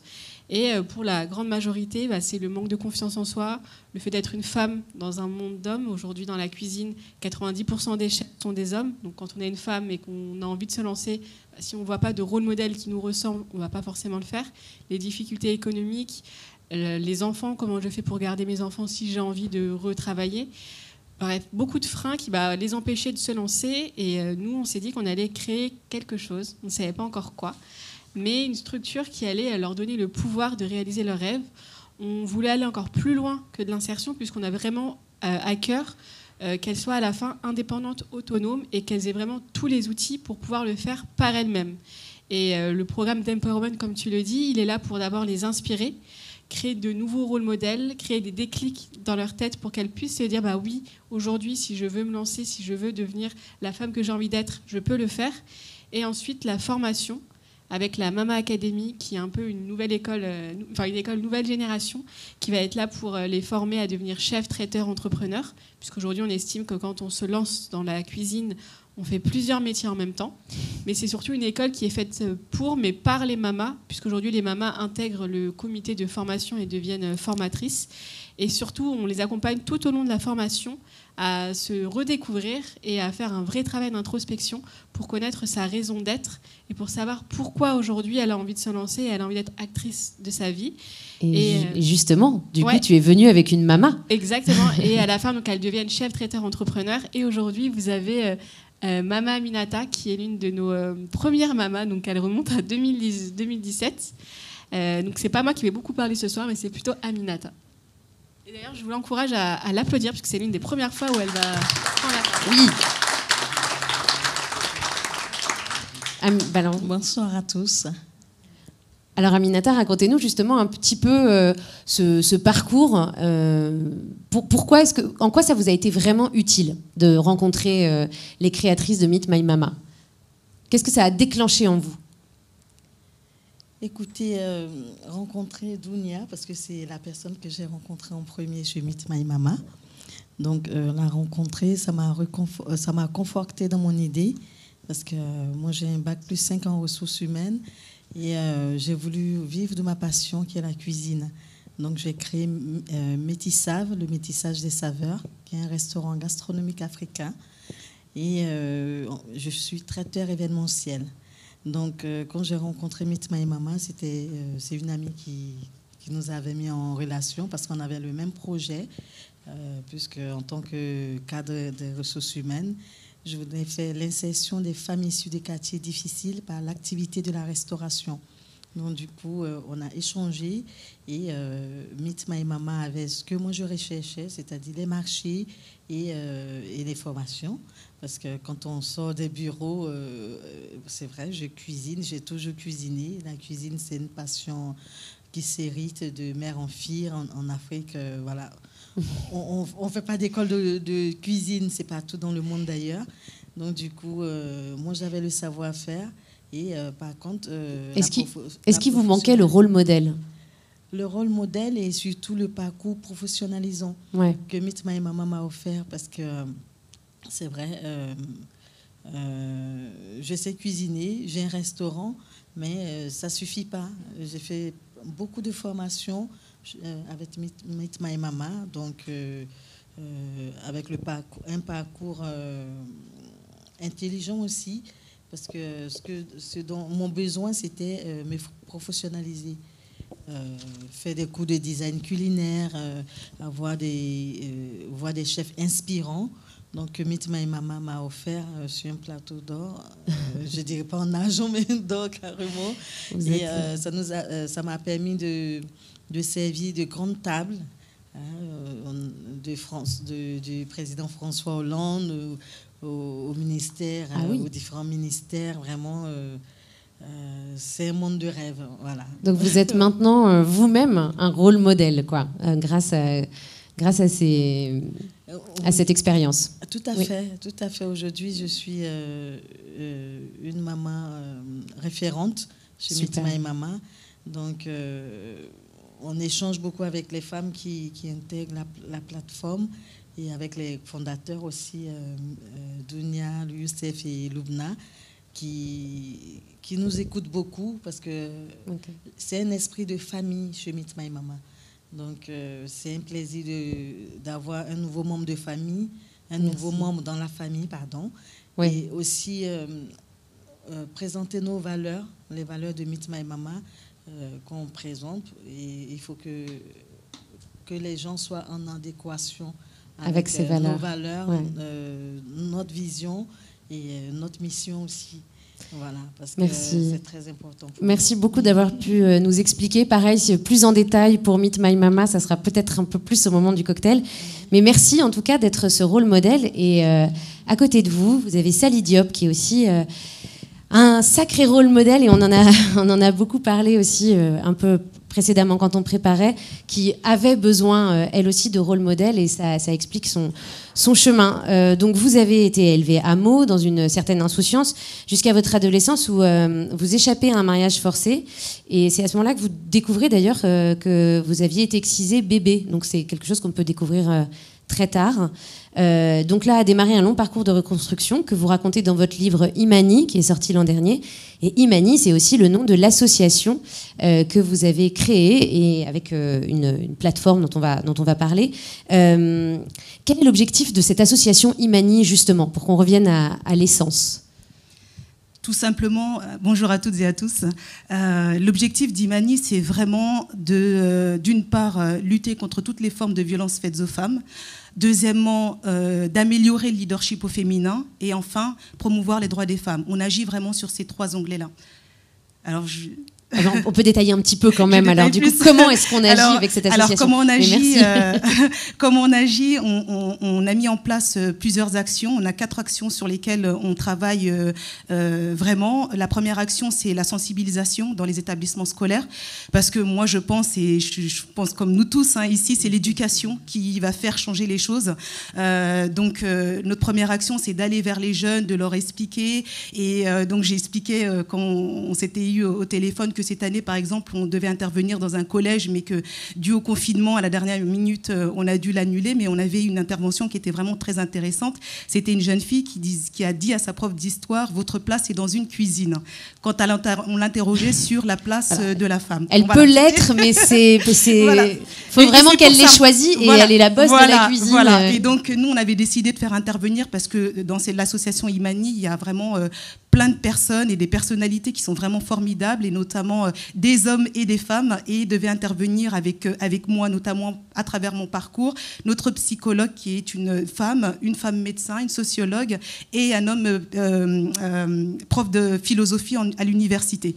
Donc voilà, c'était toutes les personnalités qui devaient être là pour expliquer comment, pourquoi, et à l'échelle d'un adolescent de 14 ans, pourquoi il est important de dire que notre place, elle est là où notre rêve nous porte, peu importe que ce soit dans une cuisine ou ailleurs, et elle peut être partout où nos rêves nous portent, et dans la cuisine et ailleurs en même temps. Voilà, ça c'est le premier onglet sur lequel on intervient. Le deuxième onglet, c'est une plateforme, parce que je pense que le digital, c'est très très important, surtout aujourd'hui, où tout se passe sur Internet. Donc on a travaillé sur le cahier des charges d'une plateforme qui va s'articuler autour de 4 pôles. Il y aura un pôle information, où il y aura tous les numéros d'urgence et toutes les informations utiles. Il y aura un pôle inspiration, où il y a des vidéos de femmes inspirantes, des vidéos très courtes, parce que je pense que tout ce qui est rôle modèle, exemplarité, c'est ce qui motive et qui est moteur pour les jeunes. Ensuite, il y a un pôle empowerment qui sera un pôle autour de tout ce qui est solidarité. On va créer des communautés entre les femmes, les hommes, pour pouvoir justement s'entraider et créer du lien et faire en sorte de pouvoir avancer et s'émanciper tous ensemble. Et enfin, un pôle traçabilité, parce qu'il est important aujourd'hui de réfléchir, en tout cas d'évaluer les cas de violence qui sont faites aux femmes, et de voir où parfois il y a des blocages, et de recenser tout ça, à travailler avec tout le monde, parce que l'objectif, c'est de le mettre sur la plateforme pour pouvoir créer une mobilisation, comme le fait aujourd'hui les réseaux sociaux, une mobilisation du grand public pour mettre un petit peu la pression là où il faut, quand il faut, pour pouvoir faire avancer les différentes difficultés. Donc là, on est vraiment là-dessus. Je ne vais pas aller sur les termes techniques, mais on est en bonne voie pour pouvoir le Donc faire en train de se développer. En termes de mécénat de compétences. Est-ce que vous êtes encore en train de rechercher justement des fonds? C'est peut-être le moment de passer un message. Et là, on est bien. Et surtout, on va peut-être pouvoir le développer en mécénat de compétences. Donc c'est ce qui est vraiment hyper intéressant et enrichissant. On développe avec différents partenaires et différentes associations. Ensuite, le troisième onglet, c'est une série. Justement, on parlait de rôle modèle. Donc c'est cette série de 100 femmes inspirantes. On cherche, et on viendra certainement vous voir, on cherche et on met en place des vidéos avec toutes les femmes, tous les rôles modèles, parce qu'on pense qu'il est important d'avoir des représentations et de pouvoir s'identifier, que toutes les femmes, toutes les jeunes filles puissent s'identifier à quelqu'un et se dire que c'est possible. Parce que quand on voit que quelqu'un l'a déjà fait avant, justement, ça casse tout de suite le plafond de verre qu'il peut y avoir. Et enfin, le dernier onglet pour terminer, c'est à terme, si on termine tout ça, c'est de pouvoir créer une structure d'accueil pour pouvoir accompagner ensuite psychologiquement et juridiquement les victimes. Voilà. Mais ça, c'est vraiment à long terme. Ouais, là-dessus, on est là-dessus. C'est un très beau programme, si vous avez envie d'y participer. Mais vous insistiez beaucoup sur l'aspect rôle modèle, justement, avoir des personnes auxquelles on peut s'identifier. Et alors là, je pense qu'on en a une. Peut-être que vous ne vous attendiez pas, Rima, à ce qu'on parle de ça. Mais non, tout à l'heure, on le disait, Rima, elle a un parcours très émouvant, quand même, qui est complètement dingue. J'ai le droit de révéler votre âge? Ouais. Vous n'avez que 20... Pas du tout, vous n'avez que 27 ans. Et 29, pardon. Bon, alors on dit 27, pas grave. Mais non, mais c'est fin. Et vous avez donc tout simplement monté l'Observatoire des camps de réfugiés. Est-ce que vous pouvez nous expliquer pourquoi vous avez dû le faire? Bonsoir à toutes et à tous. Fin de semaine, fin de journée, vous êtes courageux et courageuses d'être là. Donc je salue, je vous remercie d'être là pour échanger avec nous sur ces sujets. Donc effectivement, me concernant, donc moi je suis née dans un camp de réfugiés et j'ai mis des années à comprendre que ma première référence identitaire c'était justement ce camp. Et donc je suis d'origine palestinienne, mais je suis née dans un camp de réfugiés en Syrie, dans lequel j'ai vécu donc plus d'une dizaine d'années. Et en arrivant en France, à chaque fois qu'on posait cette question très banale de mon lieu d'origine... T'es né où? Exactement, tu viens d'où? C'était toujours une question piège pour moi, parce que dire que j'étais palestinienne, j'avais l'impression de ne pas tout dire. Dire que j'étais syrienne, c'était clairement mentir. Et arrivé à un moment, il fallait limite faire un cours d'histoire pour comprendre pourquoi est-ce que j'étais née dans un camp de réfugiés. Et j'ai moi-même mis beaucoup de temps à comprendre ce que c'était un camp, pourquoi j'étais née dans un camp, et ce que ça nous a coûté de naître et de grandir dans un camp. Et donc, je me spécialise sur ces questions. Donc, je suis juriste de formation en droit international, et j'en arrive à un moment de la thèse. Je prépare une thèse pendant 2 ans sur la question du droit applicable dans les camps de réfugiés, et je me rends compte effectivement qu'il y a énormément de lacunes sur ces questions. Je pense qu'aujourd'hui on est tous plus ou moins sensibilisés sur les questions de réfugiés et d'exil. Pour autant, je ne suis pas sûre qu'il y ait une personne dans la salle capable de me citer une dizaine de camps de réfugiés en les localisant sur une cartographie par exemple. Alors qu'il y en a des centaines et des centaines, voire des milliers. Donc c'est vous dire à quel point on est tous ignorants et ignorantes collectivement sur ces questions, alors même qu'aujourd'hui, un réfugié sur 4 vit dans un camp, un déplacé interne sur 2 vit dans un camp, et je ne parle pas des chiffres des migrants, donc c'est surtout des demandeurs et des demandeuses d'asile, qui sont des réalités d'encampement qu'on a notamment en Europe, qui sont également des personnes en exil et qui sont encampées. Mais parce qu'un camp, normalement, c'est temporaire, c'est ça aussi. Oui, effectivement. Donc toute la problématique déjà, c'est que... C'est du temporaire qui dure. Exactement. Il y a un vide juridique en fait sur la question de l'installation des camps. Ce n'est prévu par aucune disposition internationale comme étant une solution durable. Donc les 3 solutions durables en matière de traitement des réfugiés, c'est l'accueil, le rapatriement volontaire ou bien la réinstallation. Donc là, c'est quand un pays tiers, autre que le pays d'origine ou le pays d'accueil, va se positionner avec des partenariats avec les gestionnaires des camps pour justement accueillir ces populations dans son état. Donc effectivement, le camp, c'est un peu un vide juridique, c'est un peu un ovni en matière d'accueil des réfugiés. Il est très difficile d'avoir du coup une approche globale justement de ce qui se passe dans les camps. C'est pour ça qu'au sein de l'Observatoire, nous on étudie vraiment les camps les uns après les autres, et on mène effectivement des études et des enquêtes et des consultations de terrain sur chaque camp. Et sur le site internet de l'Observatoire, vous pouvez retrouver justement une cartographie des camps qui est extrêmement importante pour moi, parce que pendant des années, effectivement, quand je citais le nom du camp dans lequel j'ai grandi, donc qui est le camp de Nerab, à côté de la banlieue d'Alep, personne ne savait où c'était. Donc c'est très important pour moi de visibiliser et de donner une existence géographique aux camps de réfugiés, qui sont des lieux de vie à part entière, qui sont des sociétés à part entière aujourd'hui, puisque la durée de vie d'un camp aujourd'hui, c'est 11,7 ans. Donc c'est tout sauf des lieux d'accueil qui sont temporaires. Demi-génération, quoi. Exactement. Et encore, moi, j'ai connu l'encampement, mais sur des générations. C'est mes grands-parents qui ont migré en Syrie. Et mes parents sont nés dans le camp. Je suis née dans le camp. Et j'ai encore de la famille qui est dans ce camp. Et les générations se succèdent dans ce camp. Donc voilà, grosso modo, les raisons un peu d'être de cet observatoire. Ça part d'un vécu personnel, mais aussi d'un certain nombre de constatations, un peu avec une casquette scientifique sur ces questions. Et dans le sujet justement du vide juridique, donc de l'existence des camps, mais du vide juridique aussi de l'organisation sociale dans les camps. Et les femmes, j'imagine, sont particulièrement...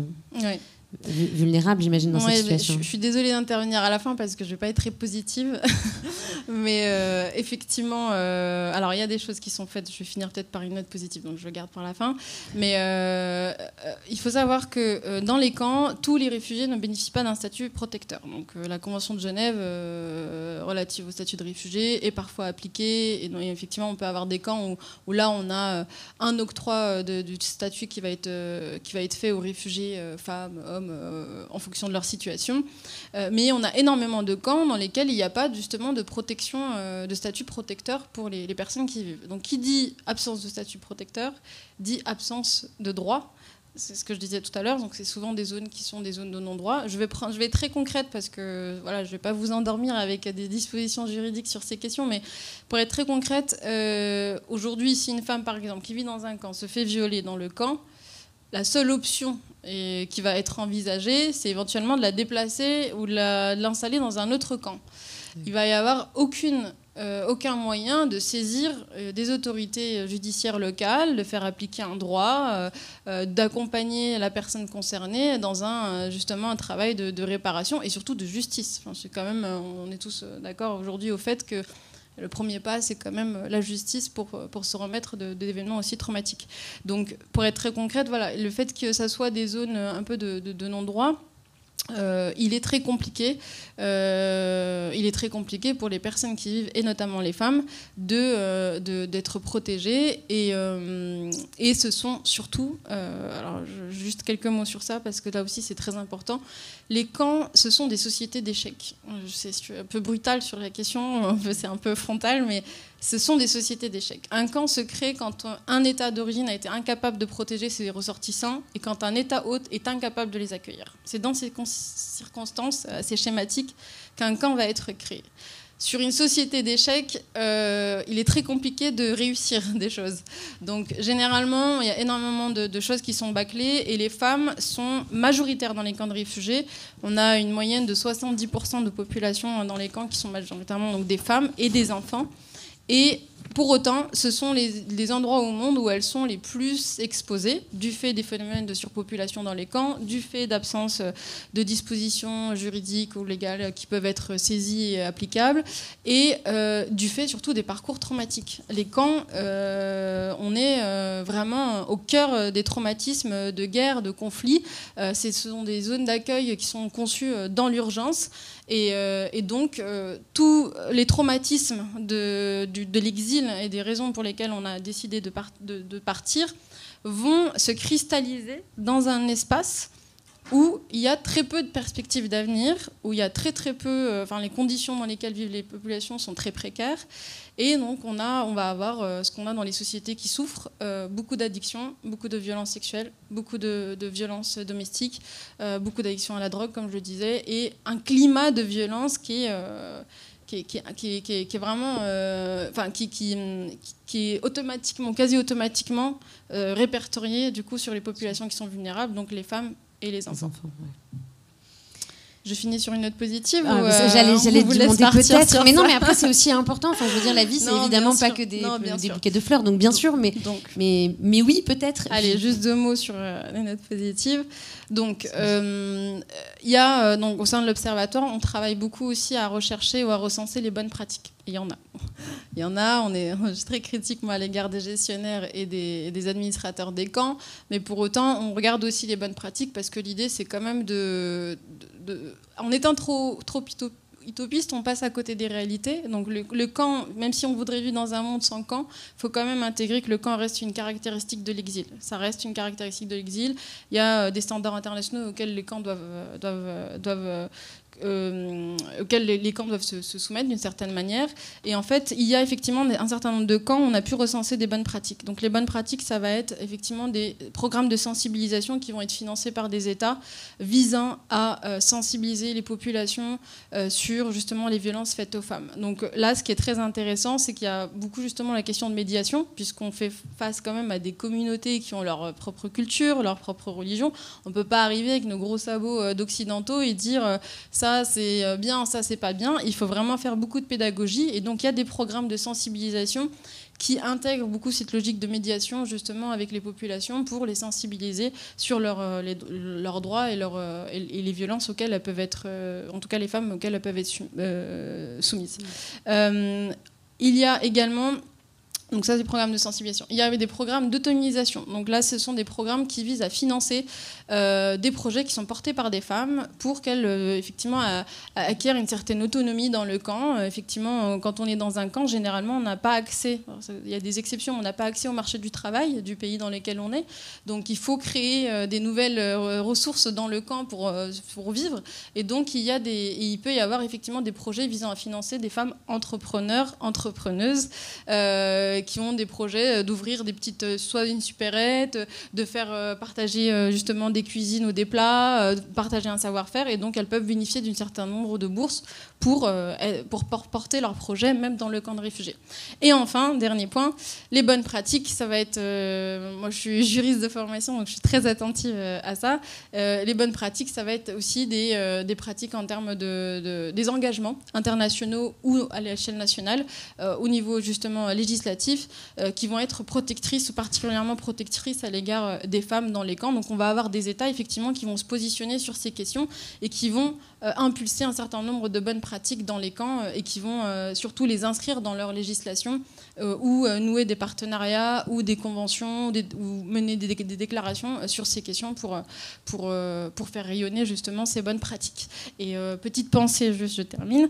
J'ai une petite pensée parce que c'est le hasard du calendrier, mais la Turquie est sortie entre hier et aujourd'hui de la convention d'Istanbul qui réprime justement donc, les violences faites aux femmes. Et donc voilà, j'ai une petite pensée pour les femmes qui sont en Turquie, et c'est l'occasion aussi de se rappeler que rien n'est acquis, et même quand on a le sentiment qu'un État a validé un certain nombre de dispositions et au point de ratifier une convention régionale sur ces questions,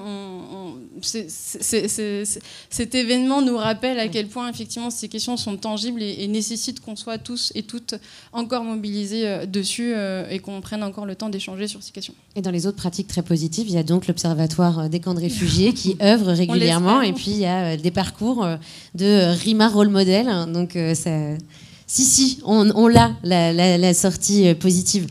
Je me tourne vers les organisateurs pour savoir, sachant qu'il est 19h52, on a un peu débordé, est-ce qu'on a le temps pour des questions ou pas? J'ai juste besoin d'un... Oui? Alors, du coup, est-ce que vous avez des questions? Non. On a répondu à tout. Bon, bah parfait.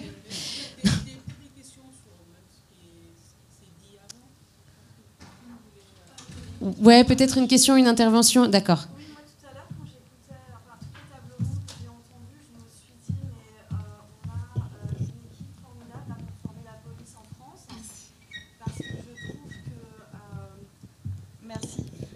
Je suis effarée par la manière dont les plaintes sont prises par les policiers en France en matière de violences faites aux femmes, et toutes les personnes que j'ai entendues dans ces 3 tables rondes peuvent former une équipe formidable ne serait-ce que pour sensibiliser la plateforme qui s'appelle arrêtonslesviolences.gouv. C'est un chat derrière lequel il y a des policiers et des gendarmes qui sont complètement à la ramasse sur la question des mariages forcés, par exemple. Parce que je travaille dans une association dont c'est le cœur de métier. Ils sont dans le relativisme culturel, et ça leur ferait du bien d'avoir des hommes et des femmes qui leur disent la loi, tout simplement, parce qu'en fait, vous ne faites qu'appliquer la loi, et elle n'est pas forcément appliquée par les forces de l'ordre. Et donc, parce qu'il n'y a pas de formation, ils sont formés, mais pas assez. Ou pas par les bonnes personnes, du coup, peut-être aussi. Je sais pas, ou pas assez formés. Les bonnes personnes, elles sont dans cette salle ce soir, donc si elles le font pas, a priori... On est tellement bien ce soir, tous ensemble. Et je voulais...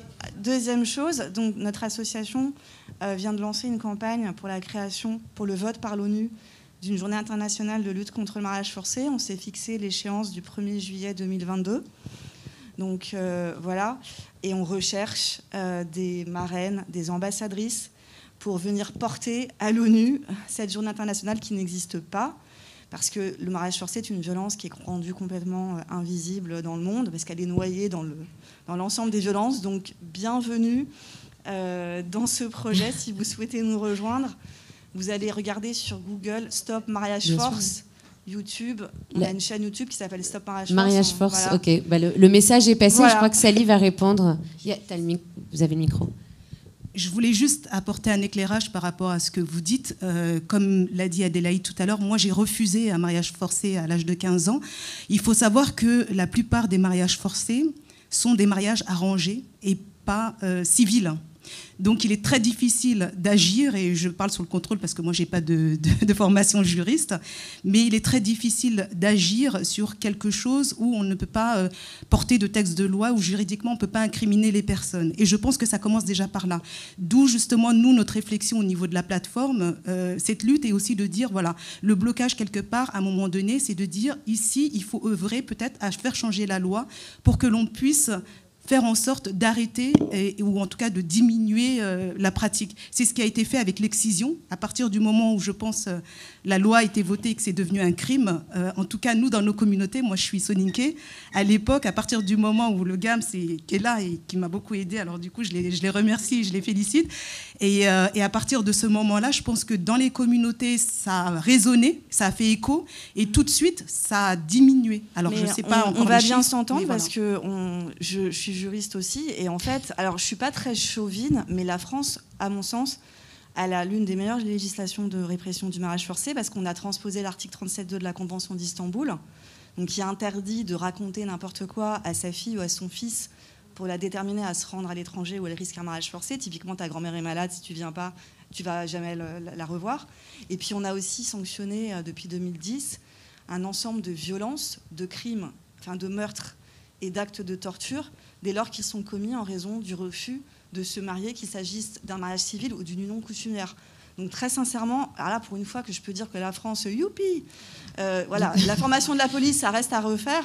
Ouais. Et je ne sais pas comment vous appelez, Madame l'animatrice, mais je vous veux pour animer l'événement international.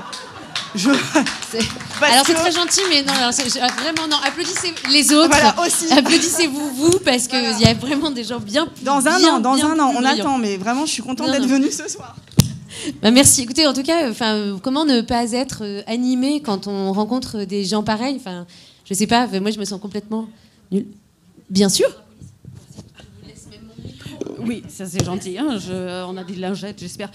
Oui, je voulais juste réagir rapidement concernant la police. En fait, tout à l'heure, j'ai parlé du réseau des Sauf dans le 19e. Exactement, voilà. Sauf dans le 19e.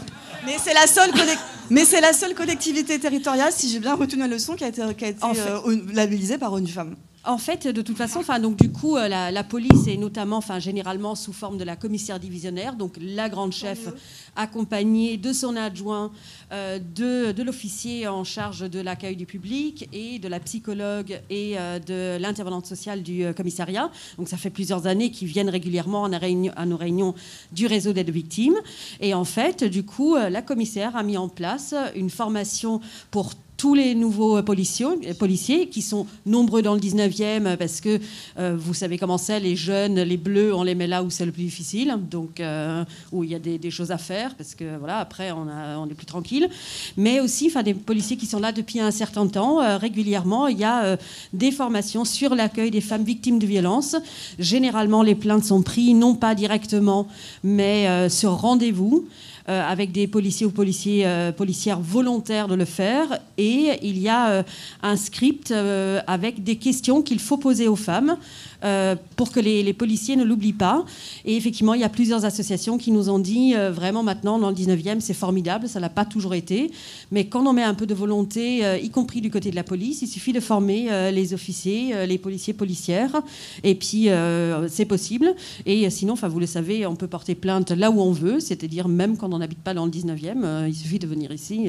On va vous envoyer du monde. Voilà, il n'y a pas de souci. Hein. Non, mais c'est à ça que sert cet événement, c'est le droit de réponse. En revanche, maman, je suis vraiment désolée parce qu'on a un timing. Est-ce qu'on peut en reparler juste après ? Ça serait vraiment super. Parce que là, bon, déjà, c'est le moment de clôturer. Rima a dû partir, elle s'excuse, elle était hyper mal à l'aise, mais on devait finir beaucoup plus tôt. Donc merci de votre patience. Merci à vous tous. Merci à vous tous. J'espère qu'on se reverra bientôt avec plein de super synergies, puisque visiblement on va créer un commissariat de police, on va monter un cabinet d'avocats, enfin voilà. Alors, maintenant, il y a un moment un peu solennel qui va se produire, c'est la remise des diplômes aux médiateurs de FEA, dont les noms s'affichent, qui vont être présents, et c'est la présidente qui arrive avec les diplômes, qui va s'en charger. Et Madame la maire, qui maintenant on le savait déjà, mais là c'est inéluctable que vous êtes l'élu.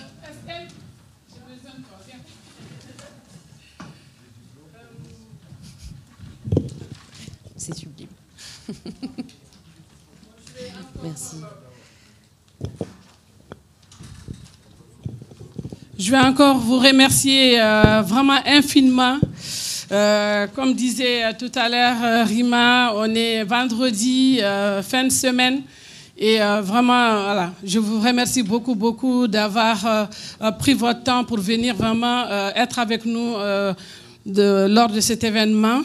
Comme je vous disais dans le discours tout à l'heure, on a formé des médiateurs. Donc le projet MFGE, les hommes s'engagent pour l'égalité femmes-hommes. Vraiment, vous avez vu les hommes, ils sont passés, comme je vous disais au début, voilà, ils sont top et top. Donc du coup, ils ont mérité leur diplôme. On va leur offrir un diplôme à tous ces médiateurs qui ont travaillé auprès des communautés et qui ont pu vraiment les sensibiliser voilà, à toutes ces questions-là. Et je vais laisser l'honneur à la maire adjointe, Madame Andrea Fous, dont j'ai présenté tout à l'heure et qui nous soutient depuis le début. Comme j'ai dit, c'est un projet européen, c'est un projet au niveau de la Commission européenne et on a vraiment été soutenus parce qu'on ne peut pas comme ça déposer comme ça un projet européen sans avoir voilà, de l'expérience, sans être soutenu par une municipalité. Et grâce à Andrea, donc, notre projet a pu être accepté aussi. Et puis voilà, donc je lui donne l'honneur de pouvoir donner les diplômes aux médiateurs.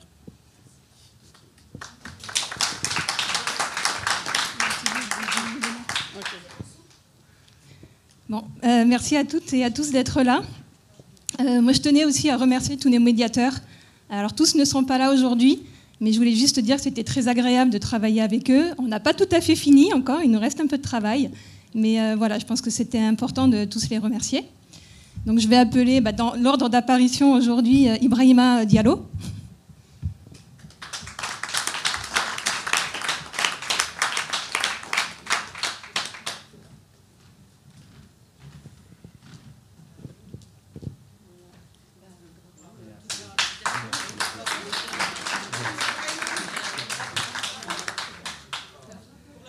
Covid oblige, on ne peut pas serrer la main. Donc, la photo.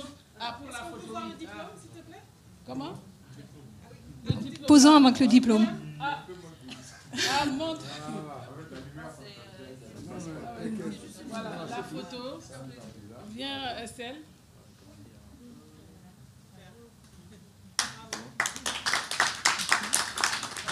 Merci, Brahima.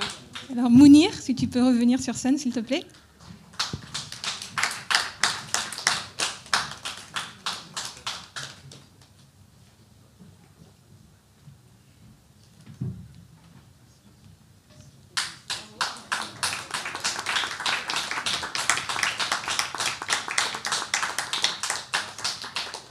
Arif.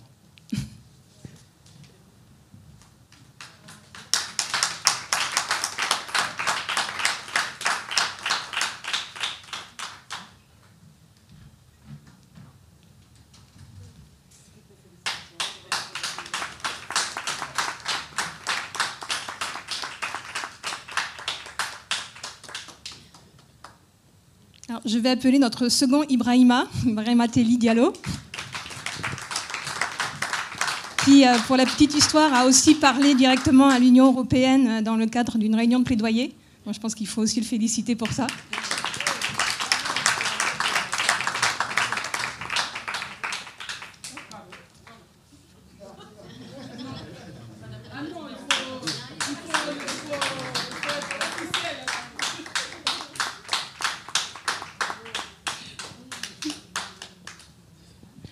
Adama, s'il te plaît. Alors, spéciale dédicace aussi à Adama qui a été chargé de nettoyer les micros et d'accueillir aussi certaines personnes dans l'entrée et qui a lui aussi parlé à l'Union européenne et en plus lors de la conférence internationale que nous avons eue ce mercredi.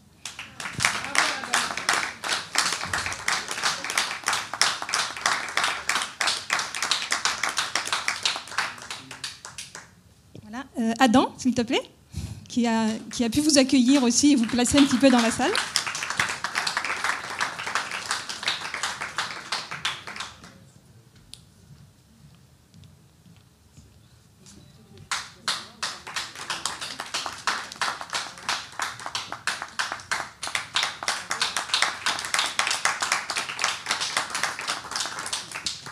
Abdel Latif.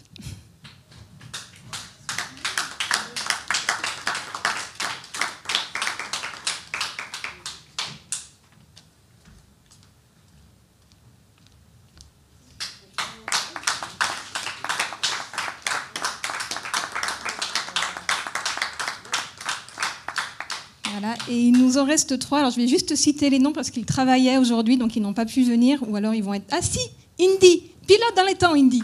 Viens recevoir ton certificat.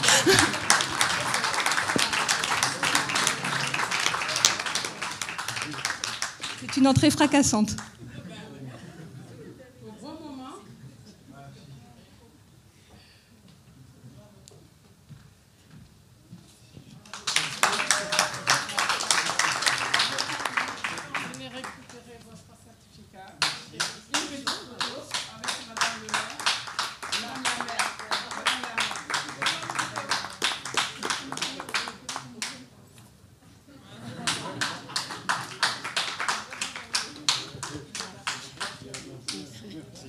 Merci à tous. Et il nous reste, donc on peut applaudir même s'ils ne sont pas là, Khalifa et Sefatoula.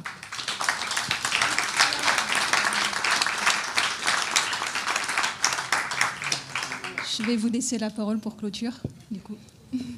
D'accord, c'est encore remercier toute la salle et puis vraiment ce combat, c'est pas comme on a pu le dire pendant toute la soirée, c'est pas le combat des femmes, c'est pas le combat des hommes, c'est le combat de tous. C'est toute une société qui est en jeu. Donc du coup, avec nos forces, on va pouvoir vraiment venir à bout de cette inégalité entre les femmes et les hommes et voilà. En tout cas, merci beaucoup et voilà. Merci. Et donc, si vous voulez bien, on a des petits rafraîchissements pour vous. Et voilà, merci beaucoup.